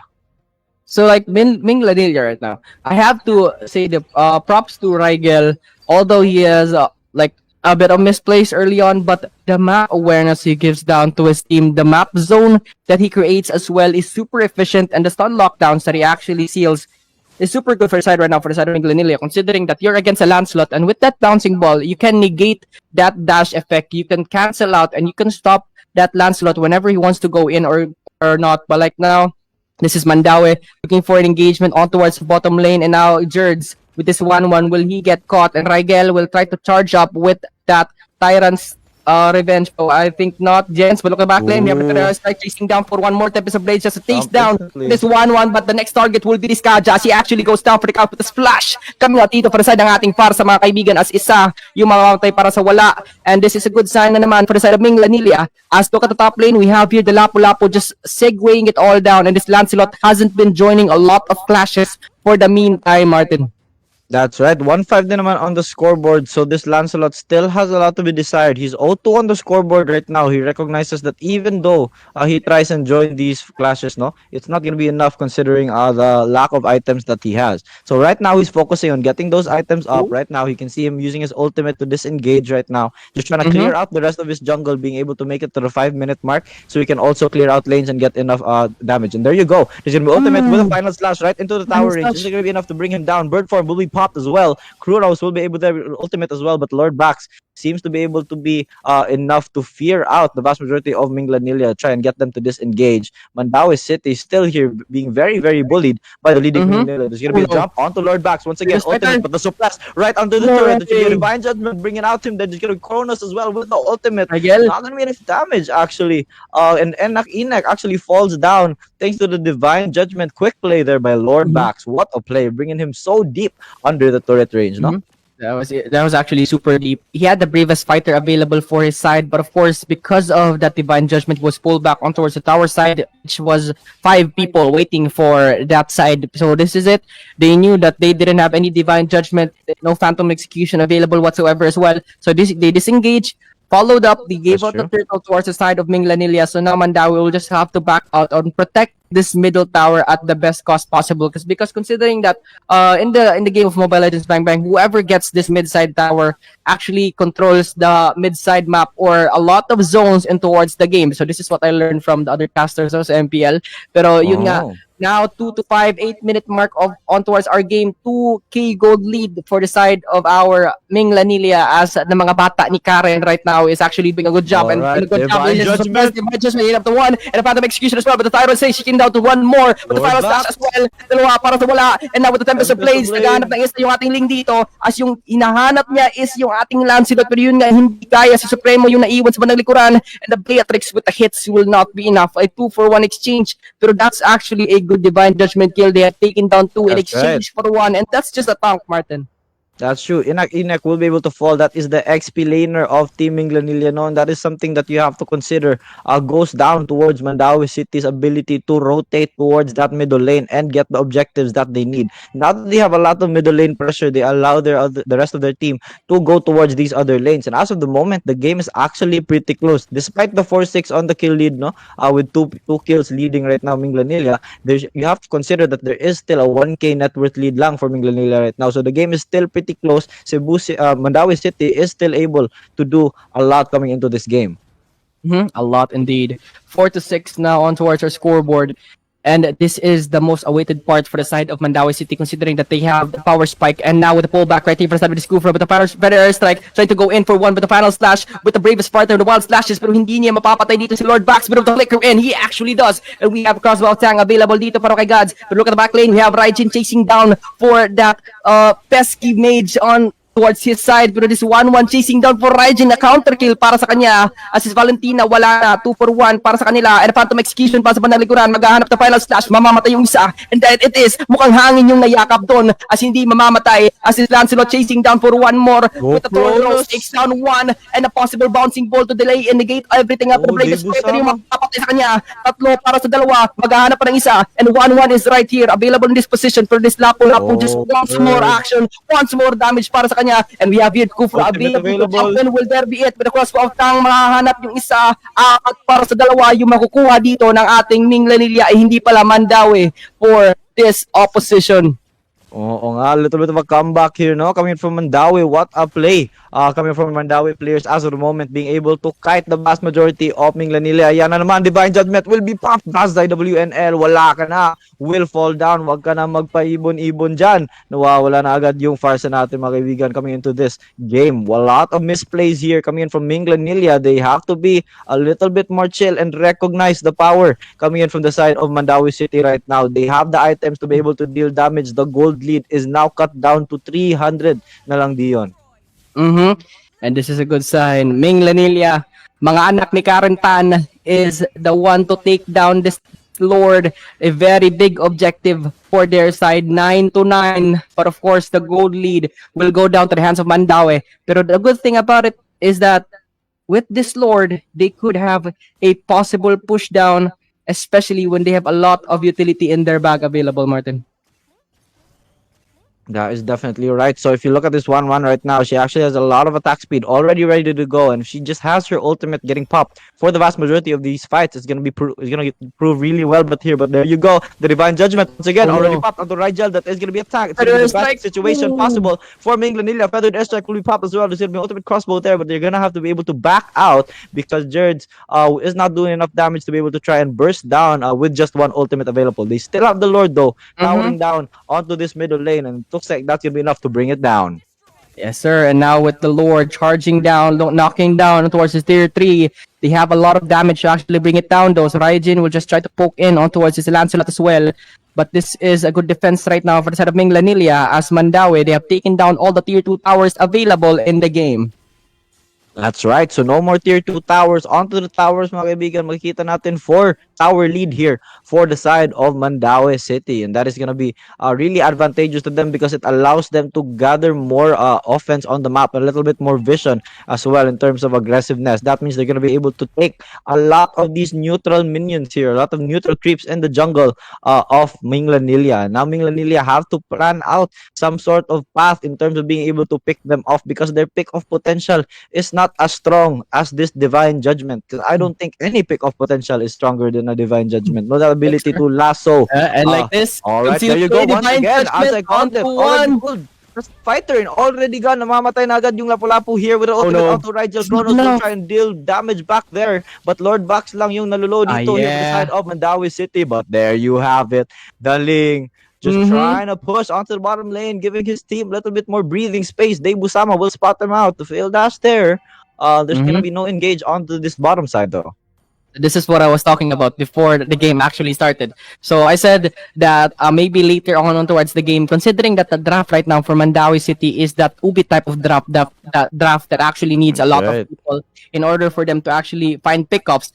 Because of that, a lot of people will join forces, and because of that combination of heroes, there will be free lanes available. And by free lanes, this could be very advantageous, especially for a hero like Ling and Lapu-Lapu that can sustain, moves very fast, and can actually push down towers. But just like this, Raigel will go in for the advantage right there. Aztec will actually take him down with the Gospel of Tang. Will it be there? But no. And now the Ling will be the next target dito para sa Mandaue City. As MINGLANILLA, they lost another tank. I think that was a miscommunication right there for the side of our MINGLANILLA. Mandaue just doing everything that they have. Good pullback right there for the side ni Lord Box. And that's the advantage that they highly needed for this Lord takedown.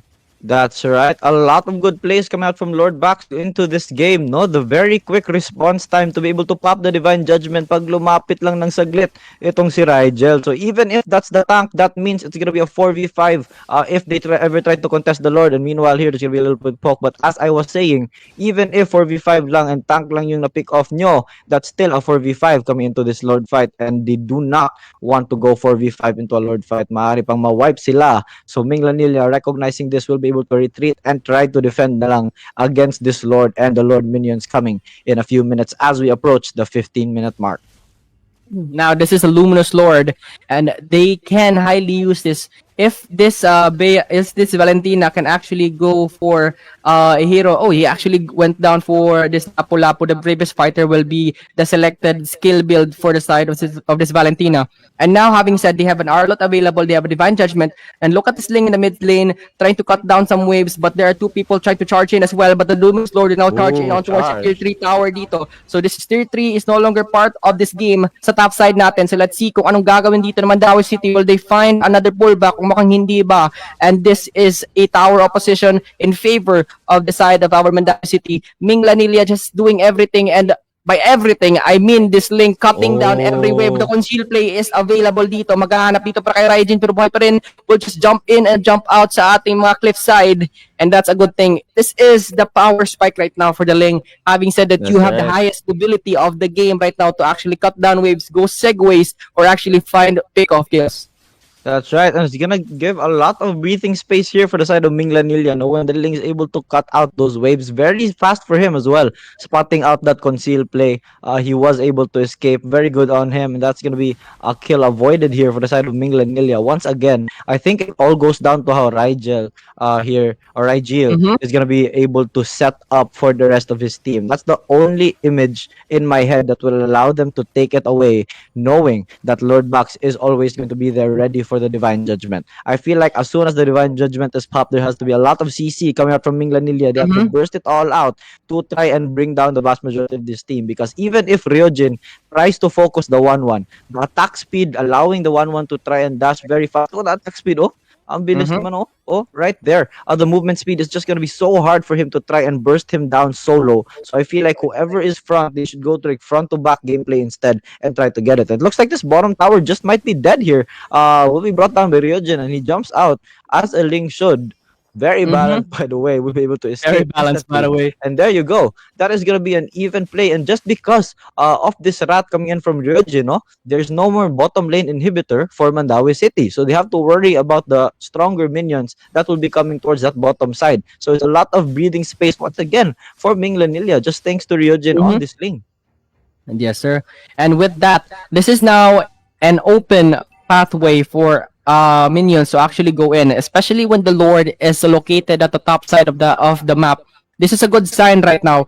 Even if Ryojin actually doesn't join the Lord, even if they just give out the Lord, if they put more people on towards the bottom lane right now, they could actually find a way to rat it, then that could be a good thing. But as well, having said that, this bottom lane is open, this could bring out confusion on towards the side of Mandaue City.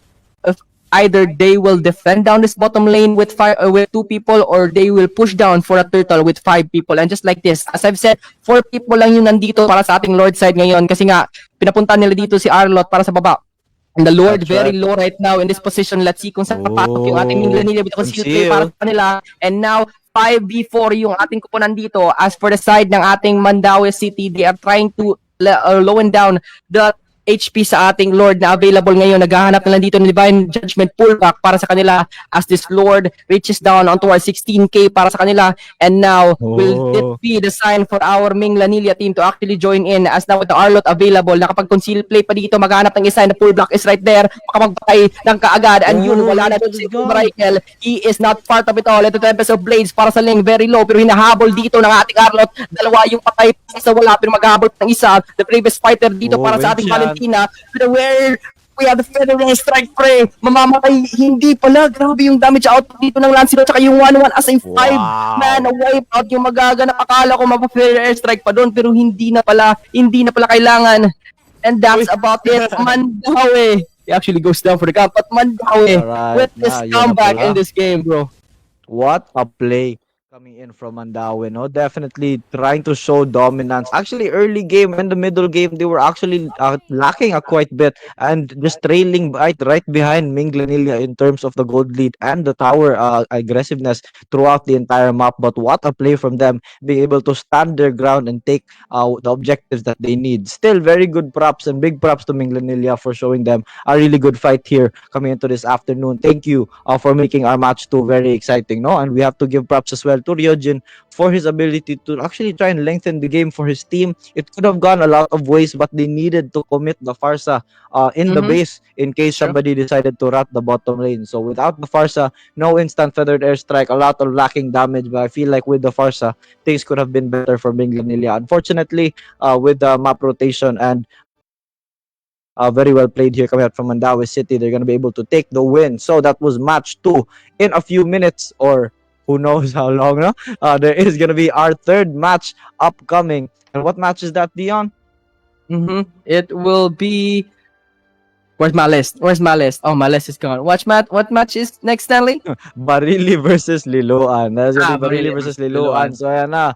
Gawas na mo mga taga Barili, mga taga Liloan. Support na mo coming next game. There is gonna be a countdown timer. We'll try and get it fast as soon as possible. We're kind of a little bit behind schedule. A lot of apologies here from us here at Cebu Esports Arena. We hope that the game is gonna start really soon. So once again, my name is Dumpstafaya. Here with me is Dion. Actually, we got a little bit of comms. 6 pa magsugod ang Liloan versus Barili. So, kaon lang sa siguro mo guys. Chill sa mo, pauli sa mo kung ikan mo sa tabawaan karon. And we will see you at 6 p.m. Be right back.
All right, what is up, CAA fans? As the moment, once again, it's your boy, the trash you love and admire, Dumpster Fire here, and with me is none other than my brother, the one and only.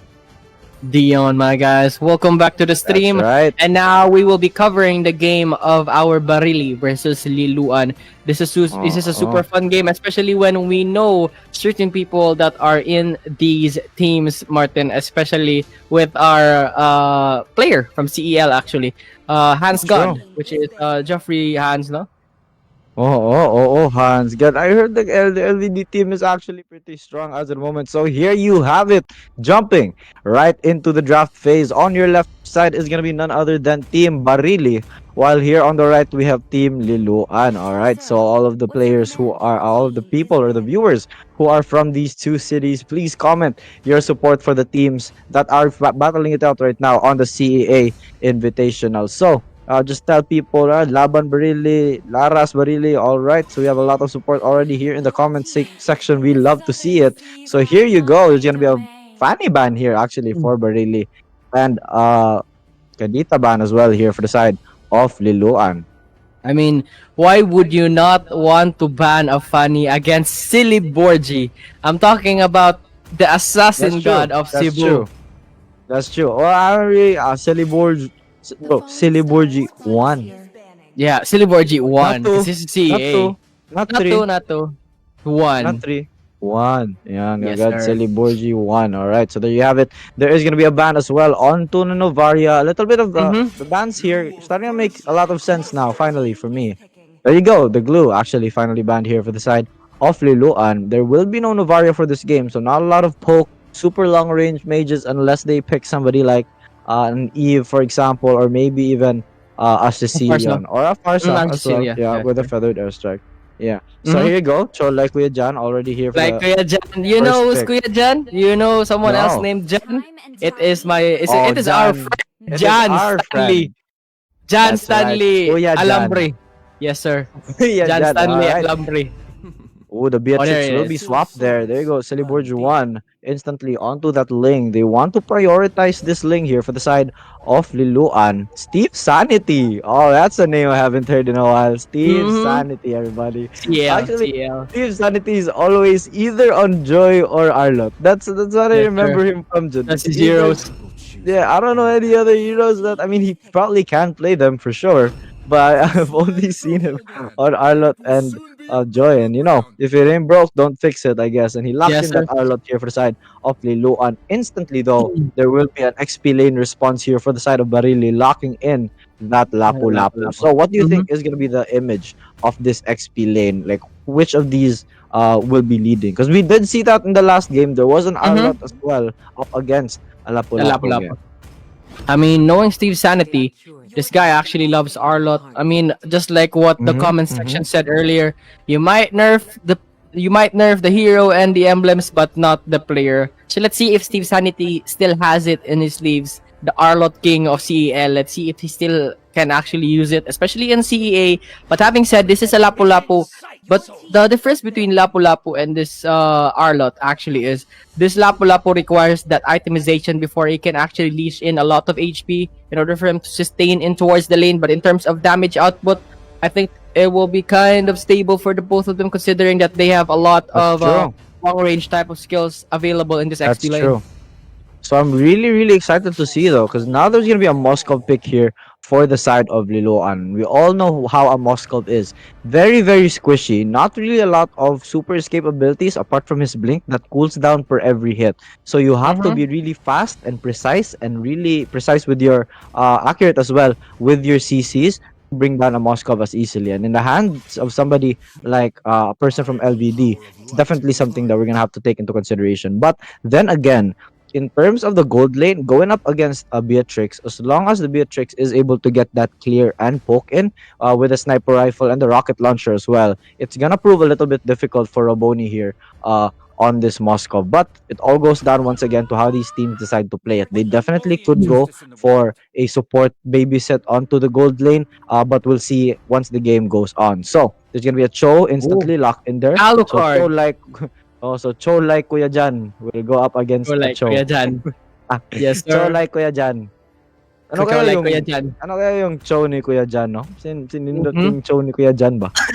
Sundugon I gano'n wish na I yan, was. bro. Mao. Cho like Kuya Jan. Good. Alright, and Rado. Already hovering this Minotaur. We've seen a lot of Minotaur picks actually in the last game, but we're not gonna talk about it anymore. We'll see a Lolita pick. Actually, that's a pretty good pick, but it's only towards this Moskov actually Mhm. when he decided to pick it. That was the only ranged person that the shield could actually block. So right now, they already have a Lolita to try and mitigate the vast amount of damage coming out from the Moskov. And Mhm. I cannot emphasize enough how big it's gonna be, especially coming into the late game, because Moskov can just shred people down in 5 or 6 hits if he gets his Mhm. if he gets his full items. Also has the power potion as well. I've seen it happen before in multiple games, and when you're able to block even just 3 spears from a Moskov and allow your team the opportunity to get close to him, get that CC, it's gonna be really really big for the vast majority of your team. And another thing is with the Lolita Mhm. ultimate, there is going to be a lot of danger coming in from this Moskov, because once you catch a Moskov in between the ultimate, if he's unable to use his if he's unable to use Right. his dash, or you wait for him to use his dash before you charge your True. ultimate, you're almost 100% going to be Mhm. able to get him, especially since Raboni right now has the Inspire instead of a Flicker. Yes, sir. And now we enter on towards the land of dawn as this is CEA, mga kaibigan. This is our team Barili versus our team Liluan, the hometown of our production head, Mr. Stack. Wait, chew like Jan. Chew like Jan, Martin. Chew So like like Jan. Jan, so like Chew Jan like Jan. Stanley. Yon. True like Jan Stanley. But bottom lane, this is what we were talking about. XP for Yeah. XP para sa dalawang koponan natin, especially when you want the XP as well for your mage to get that early on level for your side, but already in poking down on towards this Little Wonder is the rest of the side of Team Barili, as Team Liluan will try to catch up and try to find at least one more kill, pero the Little Wonder will go down to the hands dito for the side of Team Barili, as successfully so, they have taken down this early on advantage for them, giving That's them right. vision. And that's a good thing, especially when you're a Lancelot that needs and requires a lot of XP. Yeah, that's a really good rotation coming in from both teams. Both their XP laners walked up towards the Little Wanderer when it got spawned. So that means it was an equal 3v3 between the support, the core, as well as the XP laner, possibly even the mage. Jado right now getting a little bit low. Will be able to dash out and recall under the safety of his tower. Meanwhile, nothing really important happening towards the vast majority of the map. The turtle, however, will be up in half a minute. Flashy flash right now, seeing Celiborge will be able to retreat. Just trying to wait for that turtle. They know that they are going to be able to try and contest for it as the game Mm-hmm. goes on, Right, approaching the Flash. second minute mark. It's level Oh, 3 right on there. towards the 2 right now. No level Mhm. 4s on this Arlot nor this Chew. So no final slash, no way of the dragon for his side. But now Steve Sandy tries to go in with this level 3 Arlot in towards his hands. Although this Lapu Lapu is still level 3 as well. So this is the thing that we were talking about. Dual lanes on towards the XP lane for most parts of the game. And just like this level 4 on towards their side, and this is now the turtle being inhabited right now for the side of Team Liluan, as right now Team Barili will That's try to right. go Oh, in. the But look at knock up. we have the Oh, dragon. the He hits down with one. He intersection. actually goes down for the cover, and Flashy Flash will no longer part of it, and he goes down for the cover. 1 And a slash HP. hits down on towards the side of Celiborgi. He actually goes down for the cover, but another one they take down for the side of Team Liluan as Team Barili takes down 2 for a 1 exchange, but that was Flashy Flash and Celiborgi going down for the count. Both cores actually going down. Great work That's right. for the both tanks right now. Yeah, and then Cho, like Kuya Jan, was actually able to spot that without any retry. It was up to him with the vast majority of his burst damage coming into the early game to try and secure the turtle. So that's what he did. He saved his first Mm-hmm. ability, walked up, waited until the turtle was just low enough, and was able to secure the turtle for the side of Team Barili as of the moment. So there you have it, a little bit leading here towards the side of Team Barili. Almost actually an 800 gold lead here and a 1 kill lead. None of the towers a little bit too low as of the moment. There are still gold platings available for all the lanes. So I guess that's why none of these teams were able to commit towards a tower push, especially since nobody has gathered up yet and everyone is pretty much just chilling in their own lanes, and there's not much opportunity to go for those pushes in the first place. Mm-hmm. Look at the Chew like Kuya Jan. Look what he got for that IMU. It's the And that's Chew. true. I mean, he really likes the chew right now. And on towards the That's top right. lane, we'll try to Oh, find out. A stun lockdown, a sniper shot oh, will actually not hit Yuki in that yeah. position. The top Unfortunately, side, yeah. this is like a two, this is back to like a 2v1, but here is the way the dragon hitting down onto one, pinning down into the wall, and this is a 3v1 situation for the Tempest of Blades. Will be released right away, and a spear coming up for the side of this Ooh. Moscow. Woo! Celeborgi actually escapes from that side as they're not done yet, Martin. That's right, 1 HP on Celeborgi, really, really low. Meanwhile, he's going to be engaged onto Hansgard as well, but he will be able to commit the flicker to try and escape there. Yuki as well will be able to commit the flicker as well to try and get out of that. That is 2 deaths saved here from the side of Team Liloan. But still, Team Barili right now is going to be leading with around a 700 gold lead, 500 gold lead now as of the moment, Mhm. while they're trying to push out towards this middle and bottom lane. Team Barili doing a really good job of trying to maintain dominance. They extra early clear the bottom lane here, so they're able to have the turtle vision as well coming onto this bottom side. And now they're gonna have to leave the bottom turret and Oh, lose top his side. golden stances because Steve Sanity still has to stay here. Meanwhile, on the top side, there is gonna be a solo kill by this Moskov onto the Beatrix. He's gonna be engaged instantly onto Flash. Oh, pretty chill as of the moment. Not much happening right now, Dion. Bravest fighter. Tries to go in Already and there with the there. land shinker. Tries to find Hans God. He's very low and he goes down for the count. As this Ooh, Eudora will down. go down for the count. And this is the turtle spawn being available right now for the side of Team Barili. As Team Lilu and Yuki will try to find out any possible way of the dragon. Pero will not catch up onto anyone sa ngayon. 5 minutes in, 3-3 yung score natin mga kaibigan. As Celeborgi na sa bandang likuran ng ating turtle, yung pagong is very low and now wala Phantom Execution. We have a Luminum Blast available pero hindi mo maghanap ng isa. Tempest of Blades para sa dalawa ay knock up dito. Pero yun nga, lockdown sa posisyon. Wala na dito yung Moscow at yung hinahanap nila sa bandang likuran. Si Flash, naghahanap din ng possible kill. Pero yun nga, Yuki is just too pesky for this moment mga kaibigan. 4-3 and they have taken down this turtle. A stun lockdown para kay Hans God at makamatay na naman. And that's it, 5-3 yung ating punan and that's it. They have taken down a mid-side tower for the side of Team Barili as Team Liloan, they're kind of slowing down right now. Yeah, very, very dangerous here for Team Liloan. As of the moment, we all know that this is going to be the second turtle here for the side of Team Barili. Very, very good gameplay. And once again, Steve Sanity dropping pretty low. Worst XP. Not so bad after all. There's going to be a jump in here from Celeborgi. 1 HP right now is Steve Sanity. Is he going to try and stay in the lane? He will be spotted out by Worst XP. He has the final slash, however, to be able to utilize and gain as much HP as possible to try and stay in the lane. He was just going to go for that fast clear to try and get an early recall. That will be spotted out by Worst XP. But yeah, like you said, Team Liloan have to be really, really careful because they don't know, I don't think they realize how good the pickup potential is here for the side of Team Barili. They have that Lolita and that dash stun is something that's already pretty big. They can go for engages and easily disengage as well thanks to the Lolita shield. And of course, with Cho like Kuya Jan on that Valentina as well as Flashy Flash on the Lancelot, the response time is almost 0.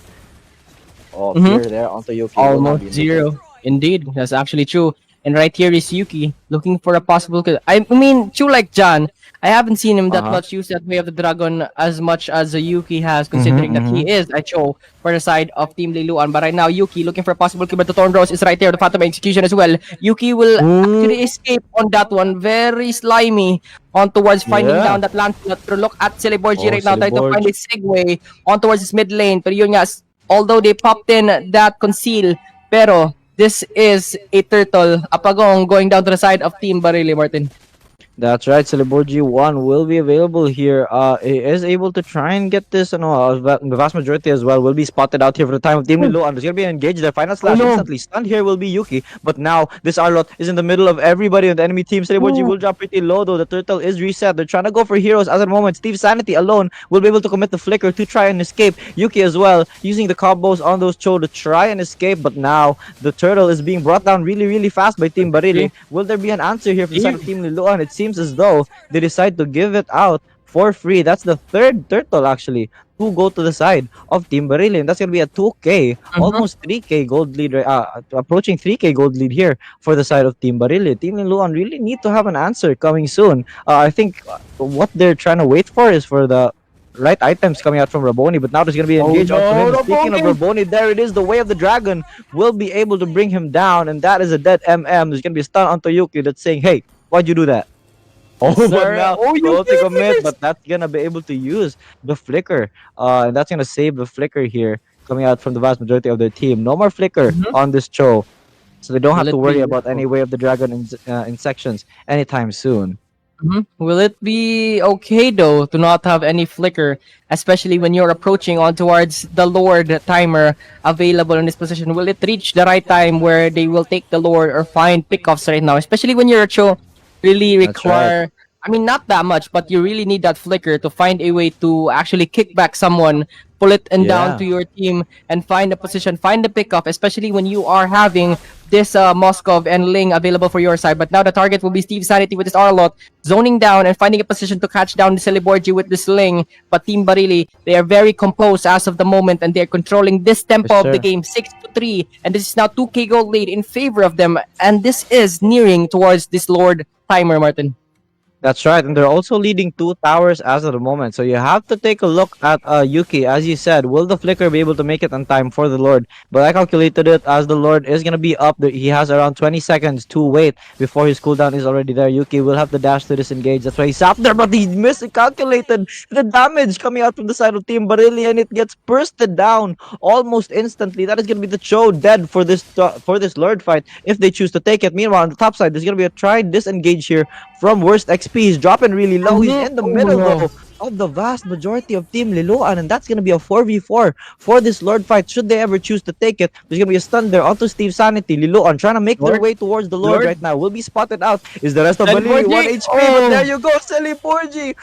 Actually, he's able to make it in time, and he's able to take that Lord, and that is gonna be Grabe. the first Lord actually going to the side of Team Liloan. A little bit of a comeback we're trying to see here in terms of objectives. They did lose the turtle fight 3 times in a row, but there you go. The first Lord goes to them in a matter of a steal as well. The vast majority of Barili were able to bring it down to 1 HP, but Look at the LVP back lane. or Liloan right Yuki. now were able to make it as of the moment. Oh my god, he's getting really low. Cho Here's like the John dragon. will be able to commit the flicker as well. He's trying to make Celeborgi. it out. A jump instantly by Celeborgi, trying to with the slow, but the flicker play as well coming here with the conceal. Is there gonna be enough? There's just 2 of them though. I think they're just trying to clear this Lord as much as possible. Attempted engage here by Celeborgi, just Good trying to fighter. poke them out, see if they can actually go for them. But it looks like they'll be able to save this bottom tower as of the moment.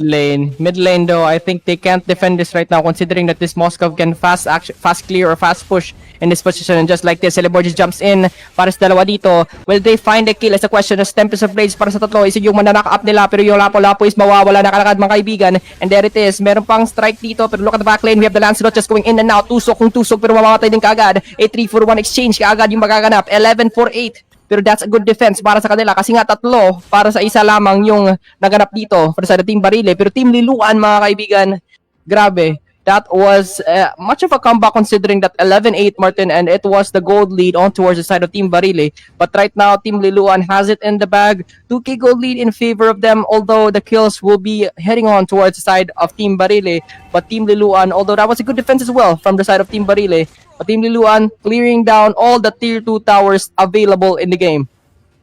That's right. So coming into this bottom side as well, I feel like you have to look at how Barili has already lost the vast majority of their towers in comparison to their tower lead earlier. They were leading 2 towers with just 1 tower taken down by Liloan, but now they're already losing by 3 towers, and that means their inhibitors are all completely exposed here in each and every lane. There could easily be a rat here from literally Celeborgi, who is on that Ling, and we all know how famous a Ling is for being able to rat and his vast ability to be able to rotate towards the end of the map. The Lord is going to be up in 45 seconds, and that's something that Team Barili have to look at as of the moment, especially since it's in the bottom side. So they have to try and clear out that bottom side before the Lord fight begins. But as of the moment, there is going to be a sitting Lapu-Lapu here onto the top side. Will be engaged upon by Steve Sanity, but the rest of Barili is here to try and combat it. Ultimate will be a commit. No! The stun there by Steve Sanity actually stopped. The ultimate Lancelot will fall down. There's gonna be a little bit of a push here onto the bottom side as well. But so like John is gonna be, oh my god, worst XP goes down as the XP lane. There's gonna be Trano going down as well. Follow, it's a 3-0 exchange here for the side of Team Liloan. Very, very good pickoffs here. Actually, there's just a 1-by-1. It seemed like an audition. Seems like audition indeed. As this is 11-for-11, this is a final slash na naman para sa dito sa Valentina natin mga kaibigan. Pero we'll go down for the count right away. At yung susunod na tirada nila si Super B. Buhay pa rin, pero yung Moscow papasok ng kung saan-saan na lang. I mean, 5 pala yung nawala dito from sa Team Barili as Team Liloan will actually find a way to seal the bag pero wala pang creeps dito. Wala pang minions na magaganap. The Lancelot and the Lapu-Lapu is available naman.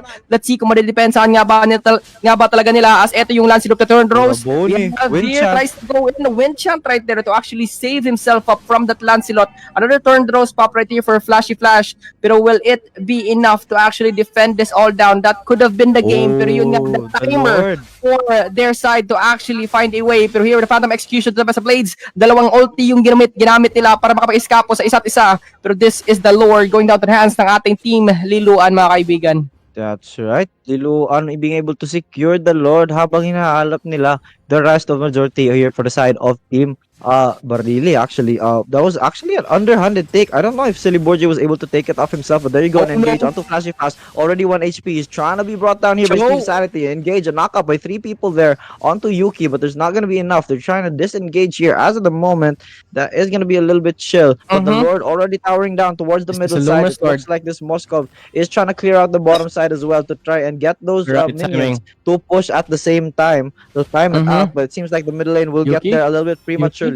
Are they gonna decide to go for this Lord fight? It's gonna be a Lolita ultimate right there. Will be dodged instantly, however. Steve Sanity dropping really low, but once again, so like Kuya John will be brought down in an instant and in section already there onto worst XP. Just Lapu-Lapu is gone as well. That's gonna be exposed to Blades right in the middle, in the heart of Barili. And there you go, the Moskov is here, but Raboni will be brought down instantly. Will there be enough to try and defend this lane? Will this Lancelot and Lolita successfully defend the base of Barili, or will there be an engage? It looks like Liloan running out. Hands God goes down. Unbelievable. They're still able to bring down 2 people. It looks like that is going to be a successful defense once again by Barili onto that second Lord. This is Flashy Flash with the flashy plays on towards this game.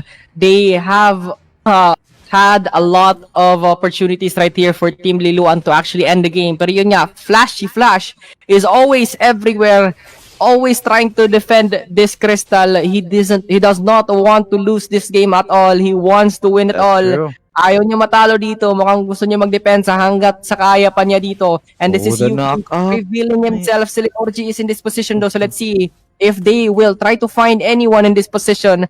And having said, wala nang tower dito na available for the side sa ating Team Barili, but Team Liloan, they really want to end it, but they are fighting back. But right here, Steve Sanity left sa dalawa para sa 5, pero si Yuki sa bandang maghanap ng isa. And there we have here the Landshaker, but there it is. We have the knock on the blades, mga kaibigan, and there it is. We have the Phantom Execution just chased down on towards Yuki, and the Immortality pop right here. Steve Sanity looking for that. Another stun lockdown para sa kanya. May Landshaker na magkakanap kung hindi. Hindi pala, isa yung namatay dito for the side. Pero let's look at the Moskov sa posisyon niya dito, mga kaibigan, as he will try to find and look for a position na pwede siya makapagpasok sa ating Crystal ngayon. 14-6, pero for the side of Team Liloan, I think they will just wait out for this Lord. But Yuki, considering that Yuki is down for 24 seconds, I think this could be the best opportunity right now for Team Barili to actually look for a Lord objective. That's right indeed, but considering the vast majority of the net worth lead that Team Liloan already has under their belt right now, there's around a 6k gold lead as of the moment with all the towers and aggressiveness they have. Considering though that it is around the 48k gold mark here for both teams, there is going to be a vast majority of items available for both. So it definitely could still be anybody's clash. I wouldn't say it's going to be item reliant as much already at this point of the late game, where all of them have the items that they need to try and counter each other. No, so while the Lord is trying to be pulled here for the side of Steve Sanity, we're gonna see, however, which of the vast majority of the team of Barili will be able to rotate, seeing as the bottom lane is being pushed in by Celeborgi on this lane, and he will be able to make it to the Lord fight in a matter of seconds thanks to the abilities made available to him by his kit. But look at Yuki in this position, conceal play para dito sa ating Liloan as they will try to find heads and as well. We have the Phantom Execution trying to find one, but the Sun Lockdown na naman dito with the Bravest Fighter as well. Gusto pa makapaghanap ng posisyon na tama dito ng Team Barili as Team Liloan. They have the complete control, but we have the Luminum Blast hitting down onto 2 talaga. Anscad yung mahanap nila, and there it is. Sa bandang likuran, we have your worst XP with Lapu-Lapu takes down 1. Anscad is wala na dito sa ating kupunan, and Yuki at Celeborgi, mga kaibigan, mukhang gusto ng pusin ang laro, and there it is. Team Liloan seals the game against Team Barili, mga kaibigan. Grabe. Oh my God, what a play. Team Liloan, lagi lang nakatitig sa bottom lane. Ayan na agad na end by Celeborge. On that lane, we were already talking about the mobility, no? Na galing sa kit ng lane. And because he Mm-hmm. was able to try and That's rotate true. instantly, and because Barili actually wanted to go for that Lord contest, they lost their bottom tower. And because of that, wala na kagad yung crystal nila. GG's coming into this third match of today. Once again, everybody, for you guys who are just watching the stream, please like and share. This is the CEA Invitationals 2023 round one coming in today. So our first three matches were already finished. That was Barili versus Liloan. Liloan will be able to clinch the victory with a very rat play, an amazing play here coming out from the side of Celiborgi. So match 4 coming up soon. We will start at 7 p.m. That is going to be Lapu Lapu versus Talisay. That is the last match for our Lapu-lapu. round one, everybody. Once again, it's me, the trash you love and admire, mga kaibigan. It's Dumpster Fire, and here with me is none other than my brother, my homie. Dion, my guys. And Yes, before we sir. end the stream, we'd like to thank the following sponsors for this event. This is Virginia Food Incorporated, Biogronica, Muning, Omega Multiplant Vitamins, and Dos Amigos. We will be right back, so stay tuned. We'll be right back for the next game.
Sir, what's your command?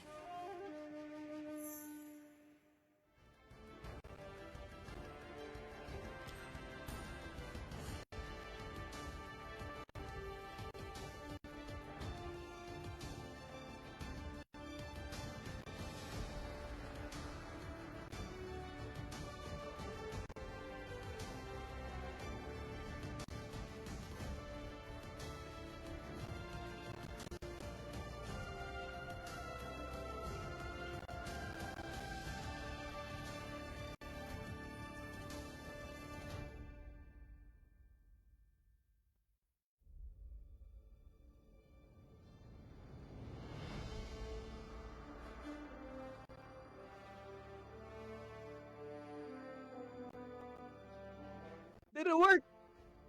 What's up, guys? Welcome to CEA, and this is the fourth and final game. That's right. This is the most awaited one, actually. This is our Team Talisay versus Lapu-Lapu City, and this is a very good game considering that we know a lot of players from the side of Lapu-Lapu and Team Talisay. But before anything else, we will be your shoutcasters for today. My name is Dion Adrian Fel, and I'm here with the most handsome and the one and only Mr. Nah, you're too much. You're too much. Dumpster fire here. That's right, everybody. And once again, this is gonna be the last game of round 1 of the CEA Invitational. So, of course, we have a lot of supports here coming in the comment section. Before we started, during the countdown, there were already people supporting Lapu-Lapu, Talisay. I feel like this is probably one of the most awaited games actually for today. So, if you guys are already here, know that we're going to be starting in a few minutes. The players are already in the lobby. So, like and share the stream. Tell your friends they're already here. 55 viewers as of the moment. Once again, we have to give a huge shout out to our sponsors. Of course, we have Virginia Foods Incorporated, we have Muning Cat Litter, we also have Dos Amigos Dog Food, and none other than Omega Multi, which is a multivitamin shop. So thank you for their very loving sponsors, because without them this never would have been possible. And thank you as well to the Cebu Esports Arena production team who brought some hot Mobile Legends up to you guys. So thank you. There you go. We got good lucks in the chat to Team Talisay as well as Team Lapu-Lapu. This is definitely something that we're gonna have to take into consideration here, Dion, because looking at these people, I'm really excited. We know who these people are. We know Kent above all. We got Kuroki, we got Ming Kudo as well. We also have Len as well, who already is recognized, I believe, by one of our prod members, Jan, Stan. So like Kuya Jan, Stan. Jan, Stan. Yes, sir. That's right. So now, we let's will be talk starting about the patch, though. The patch, though. With the patch, right. knowing that we know the players from Team Lapu-Lapu, right? This is the CSAFI Esports League champions. UCLM. Right. So let's see. Do you speculate any changes towards how they play, especially with the change of the emblems in Mobile Legends Bang Bang?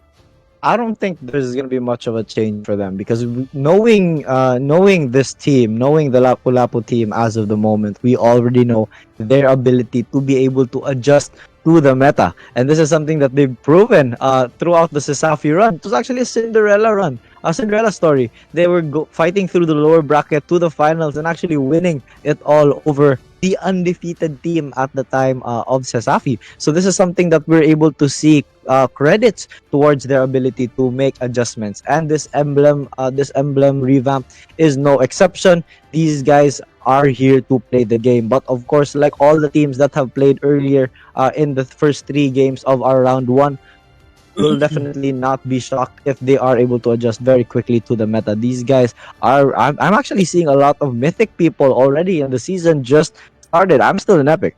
Where are you? Yes, sir. What about you? Where are you? epic. Legend.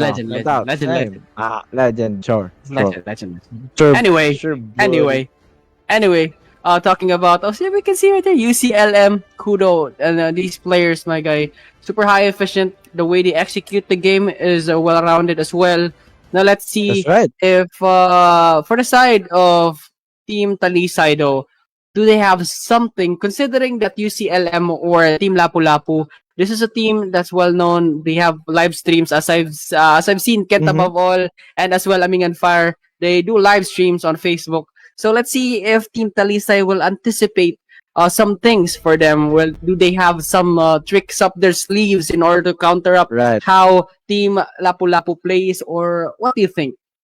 I feel like as of the moment, Team Talisay, even though they have the ability to be able to try and go for those live streams, right, and show UCLM what they have in store. So now these teams have quite a bit of knowledge onto each other because I'm sure they already know the Lapu Lapu team because of their Sasafi run. They were able to watch a few of their games, a lot of the gameplay as well. But the thing about Lapu Lapu, as of the moment, is because they already have a lot of their comfort picks, and that speaks to their level of ability and their level of synergy in their ability to play as a team. And there you have it, folks. We're gonna jump right into the draft phase, and there you go. Two bans instantly coming out from both teams. Team Talisay, everybody is gonna be here on your left with the first ban onto that link, and on your red side on the right here is none other than your Lapu Lapu team. So for the last time, show your support in the comment section, cheer for your teammates, cheer for the people representing your cities, and this is gonna be some hot Mobile Legends we're gonna see here this afternoon. Actually, in the evening. Good Mm-hmm. evening, everybody. Evening, So there you evening. have it. There's gonna be an Eve ban here as well by Talisa. What do you think Mm-hmm. about this?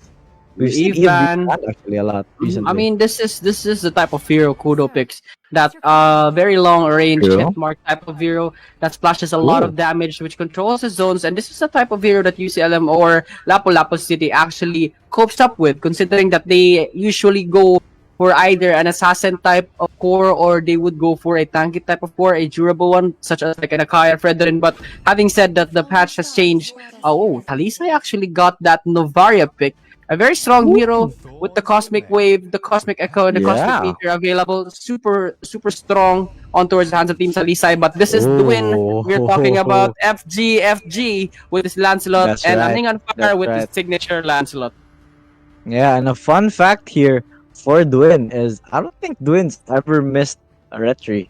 Well, I mean, I probably couldn't speak towards any of his other non-Sasafi games, but during that grand finals, I think he was pretty consistent in terms of his retry. So we'll see, however, how that's gonna transition towards this game against Talisay City if they're gonna be able to find an answer to Dwin's amazing ability to try and get those retries. And once again, I'm in here with somebody we're not completely unfamiliar with. We've already seen Daming Arlot, and there he is, Kuroki. already locked in by him. Kuroki, of course. It's K always for the carry. K. It's always Kuroki for carry. carry. Always. Kuroki for Always. carry, always. Hey, From the if start it ain't of broke, Sasafi to the to end the of end. Sasafi, it's And to the Kuroki with start, the carry. yeah, and to the start of Cebu Esports Arena Invitationals as well. There you have it. Kuroki will be locking in that carry. So there you have it, folks. That is going to be the MM here for the side of Team Lapu Lapu. While the Freya ban actually coming out This from is Team good. Lapu Lapu here is going to be at the name of the game. It seems as though they're just banning the Freya in case the vast majority of Talisay decide that they want to have a Freya core, because I think that's the only core right now Yes, that sir. Yes. Gwyn does not want to try and get up on. The amount of CC as well as the the Knockoffs, yeah. CC coming in from the first kill as well is gonna be enough to try and lock him down perhaps, and the damage that Freya deals is no And the joke. And cleaves. there's it's not Mm-hmm. yeah, there's no really easy way to try and tank. I mean to try and fight a Freya, considering her gap closers in her abilities as well with the jump in. So that's something that you're gonna have to take into consideration. Smart ban here, but then again, there you have it. There's gonna be a Valentina ban as well, which is something that's really good considering that the Novario Yeah, Ultimate let's here see. can definitely be stolen, and as well as the Divine Judgment. Actually, that's something that they have to look at. So Lucas actually here, a very familiar name, will be on that Kaja available with the Divine Judgment, and there you have it, folks. A Bane Retry, a Bane Bane core. Retro. Yeah, I mean, this yeah. is I've kind of seen this good. before. I've You seen can. this This is before. kind of good. There's like a I lot saw it of in the. AOE spells right now for the side of That's Team true. Talisay. But where do you see it? Mm-hmm. Where do you see it? Yeah, there you. Oh, the you mean the Bane? I actually saw it in the BIR tournament that was hosted a few weeks ago, or a week ago actually. During the BIR tournament, the Bane Retro, the Bane Jungle, and mind you, this was already with the emblem revamp, was a very famous pick here coming into this new era of Mobile Legends with the new emblems as well. So we're gonna have to talk a little bit about the emblems as we get into the game, because we have yet to see what emblems these heroes have already been picking. But once again, you have to look at the Franco pickup here for the side of Lapu Lapu. That's something that they're gonna have to take a close look at, Yes, especially sir. since You don't want to get picked off. And there you have it. We're gonna jump right into the land of the dawn. Talisay versus Lapu-Lapu City. There you have it, folks. Here in the middle lane, just pretty much chill coming out from both sides.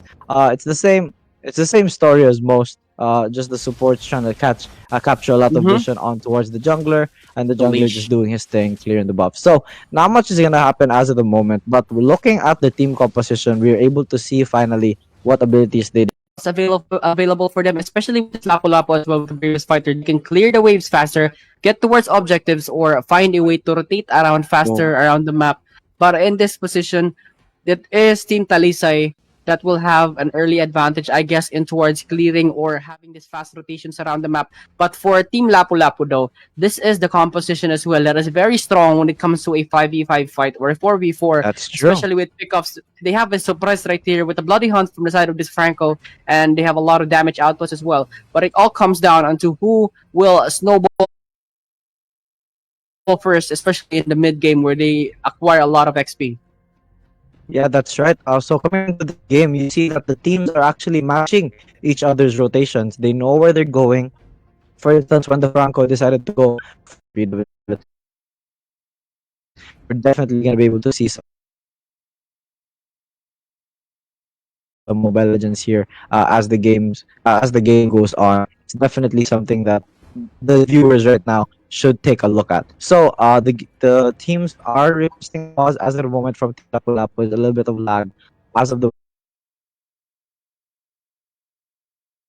moment. We're gonna wait a few minutes for that to try and get into it. So here you have it, still onto the pause in the. What do you think is gonna be the advantage here for the Novaria? I mean, having said this is a hero that has this very long range ability to reach in with her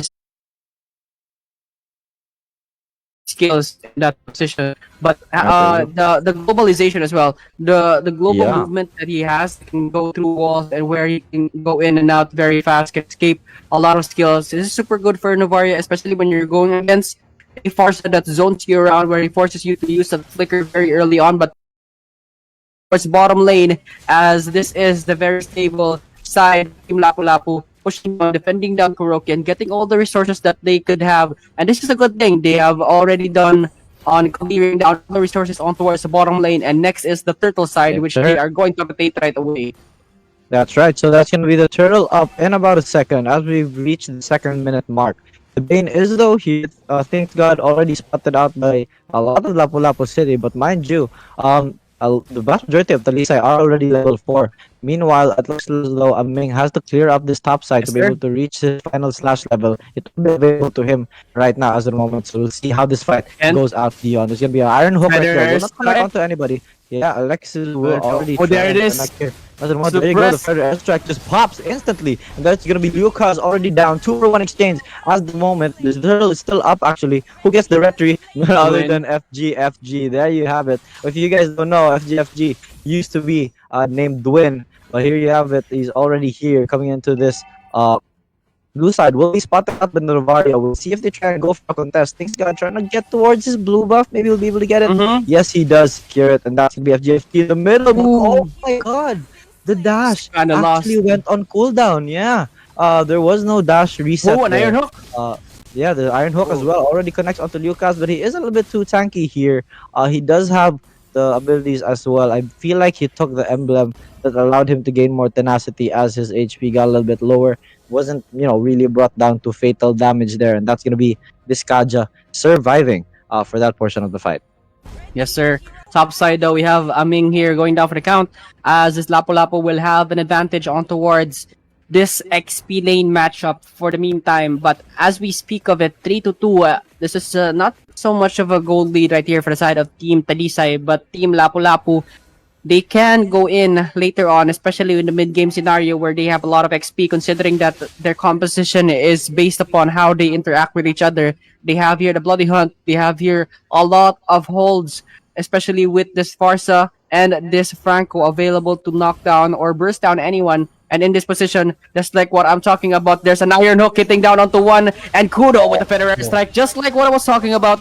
The both of these heroes and their interaction with each other, the different tournaments that we've seen them play, is always in that scenario where they catch someone and just like that, they eradicate that person right away. Very fast and very efficient for Kudo and for the side of Ken above all as well.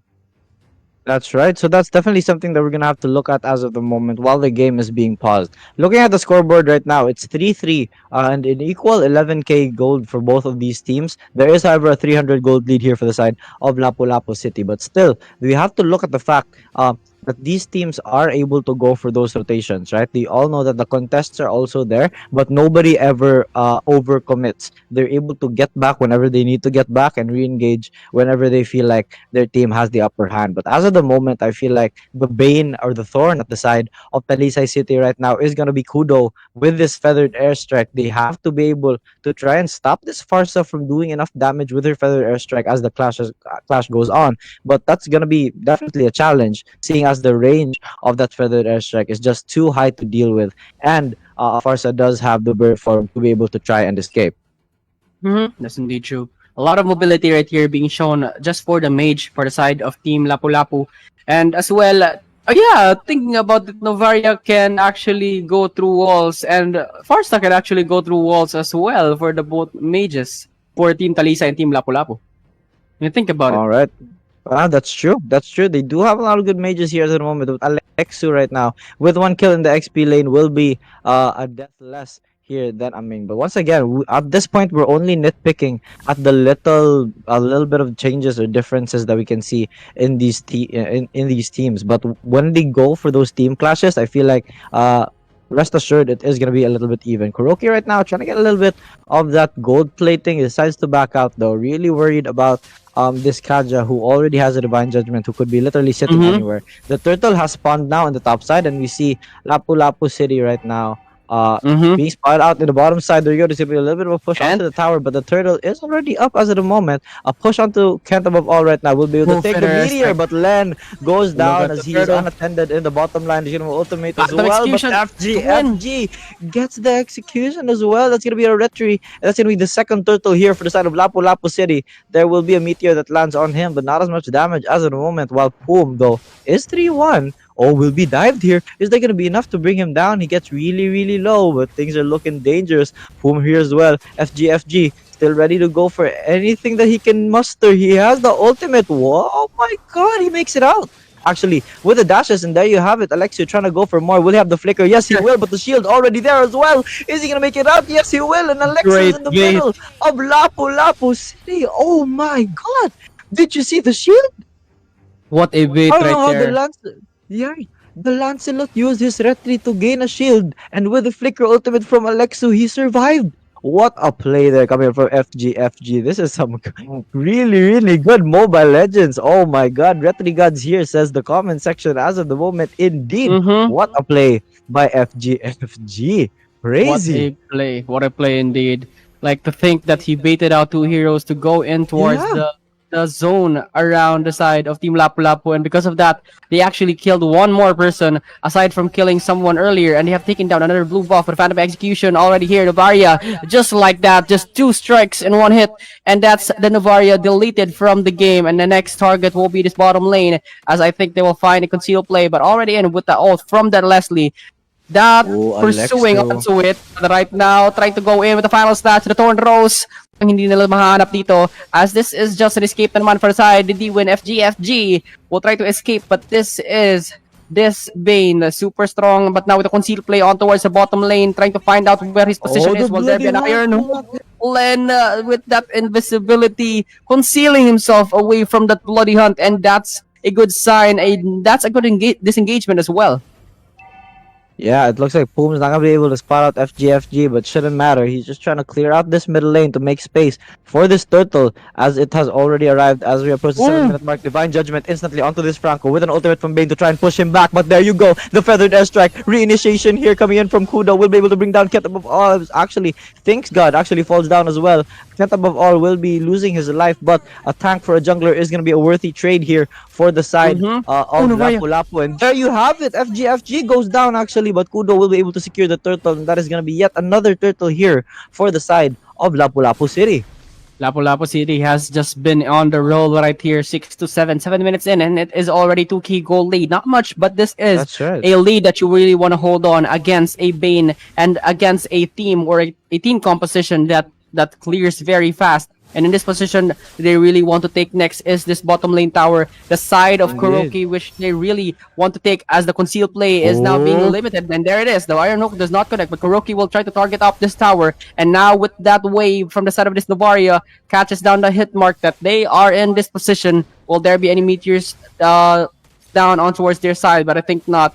And it is here. And it is now for the side of Team Lapu Lapu. Ket above all in the front of them all. Will there be an Iron Hook that will connect? And there will be none, as it will be another disengagement naman for the side Team Lapu Lapu City. Yeah, look at how smart TALISAY City is playing it right now. Oh, meanwhile, engage instantly on the Poom. Oh, just out of the ulti range, but that's gonna be a dash once again to secure the kill. Things God will fall down as well to 𝐂𝐂𝐀. So much damage. Divine Judgment onto the Franco, and they will lose their tank, but that's not gonna be good enough to try and stop the damage here coming from Lapu Lapu City. Oh, the ultimate! Oh my god! The dash to stop it onto Kudo. He actually dashes into the bullet. He dashes to try and change the bullet direction. FG gonna go for that time. Is he gonna survive? He still has the dashes. He's absolutely insane. Alexa in the middle of a Ming.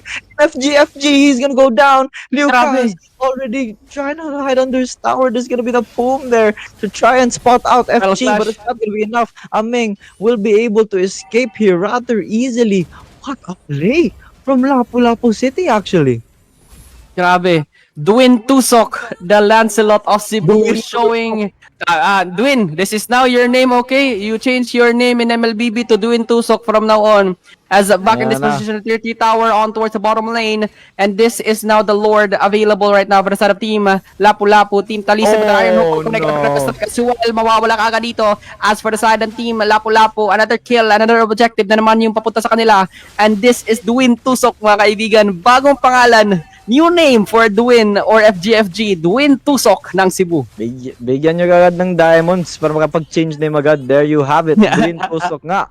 Lancelot already there. Unbelievable. 7-2 on the scoreboard, being in the commanding position of Lapu Lapu City right now. As we approach the 10-minute mark, there is going to be a 5k, actually around a 6k gold lead now at this point for the side of Team Lapu Lapu City. But TALISAY are still in this game. They still have the Divine Judgment to be able to play upon if they're able to get any of those pick-offs. But proving as though Ket above all being able to go in the commanding position, gets the hook in between the creeps. Unbelievable. Final slash. The final slash onto 𝐿eukAS, getting him out. Kudo will be able to pop that standard airstrike. Will be able to bring down Ming though as a trade. So that's not going to be a little bit favorable here for the side of Lapu Lapu City as they lose their XP. Once again, Iron Hook with a flicker, and that's going to be Alexa going down to 𝐂𝐂𝐀. They get so much coming out from Ket above all. What a play, the Kent Fisherman. Unbelievable. Kent Fisherman. This is the title that was given by Dak and Shia. But talking about Dak and Shia, let's go to the top lane as this is a man defense, and this is now the Lord charging down patungo sa ating bottom lane, mga kaibigan, and this will be a possible endgame scenario siguro for the side of our Team Lapu Lapu. And now Ket above all looking for another Iron Hook. Will it connect to anyone? And there it is, being dodged out. But this is now the Lord being disintegrated right away very fast. And now FGFG, will there be an entrance for him as the creeps and the second wave of minions is now coming in, and with Tusok tries to go in, mga kaibigan. Pero yung Torre, yung target nila, mawawala ka agad dito, and this is now an advantage side para sa kanila. So this is a tier 3. Iron Hook will not connect ka agad. And I think for the side of Team Lapu Lapu, will they just wait out for another Lord, or will they engage as they are now concealed? Oh, hindi pala. Let's see kung saan sila papasok dito. Lapu Lapu now with Steve Sanity in the front lane. Ket above all with Iron Hook will not connect. Novaria with the strikes, with the meteors, doesn't find anyone with the bloody hunt sa banalikuran. Steve Sanity will hit it. Hindi pala Steve Sanity.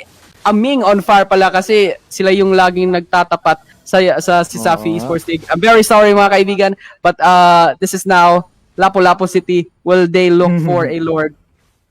There you have it. 𝐂𝐄𝐀 will be able to brought down so much damage with the Divine Judgment. Is this going to be a dead Farsa? Yes, it will be, with the Bane ultimate being committed there. No more Farsa for 30 seconds. The Lord's going to be up in 40 though. That's more than enough time for them to be able to be complete as the Lord fight goes on. But now the job for Lapu-Lapu City right now is to try and push them back. They don't know that there's a vast majority of people from Talisay City here, but FG will be able to use those dashes to disengage. What a play, actually.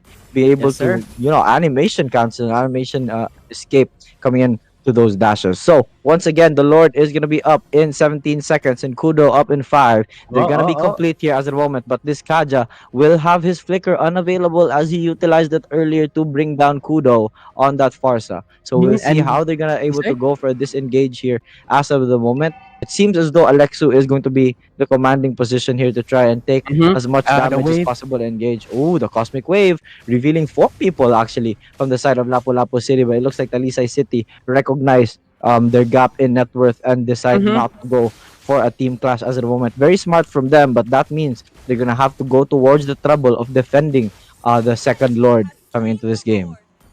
And having said, this is a lord that you really don't want to face, especially when you have this disadvantage. This is a Luminous Lord that we are talking about. And having said, the Luminous Lord will charge up with the side of the creeps that is coming in the next wave. As of the moment, they have a wave available that is pushing in.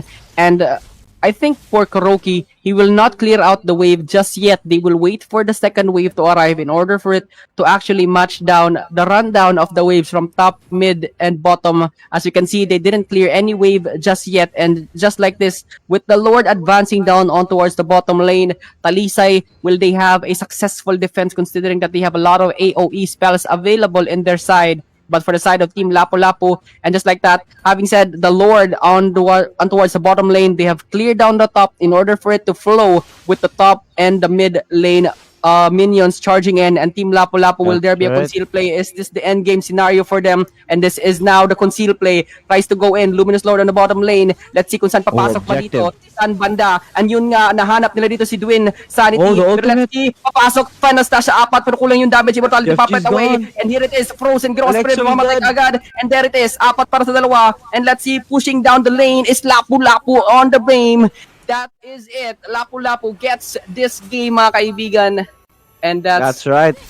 Win. Lapu-Lapu, not the hero, the city. Not the hero. Lapu-Lapu City will be able to win this game 1 here, and that is going to be just the best of 1 actually for this round 1 of the CEA Invitationals 2023. So there you have it, folks. All our 4 games here are completed. Thank you for watching the stream. Once again, thank you to our sponsors. We have Virginia Foods Incorporated, we got Muni Cat Litter, we also have Dos Amigos Dog Food, and none other than Omega Multivitamin. So there you have it, folks. Thank you for our sponsors, because they would not this event would not have been possible without them. GG, well played to all the teams that made it here, especially to the latest team right now. Very well played here coming out from Lapu-Lapu City to be able to maintain that gold lead up against their competitors. And GG as well to Talisay City for giving them a heck of a fight. So that is going to be round 1 of our CEA Invitational, folks. So stay tuned to this page, because there's going to be so much more coming into this next few weeks. We have so much in store for the Cebu esports scene. We also have a lot for the vast majority of the people joining the Invitationals right now. So once again, we are your lovely casters. It's me, the trash you love and admire, Dumpster Fire here, and with me is none other than Dion. And of course, we'd like to thank the very handsome production head that made this all up. Made this stream possible. No doubt. We are with John Stanley. Thank you so much. And of course, stay tuned, because tomorrow will be the Valorant, and then next day will be Call of Duty Mobile. And that was the wrap for today. And we will see you guys next time. Signing off.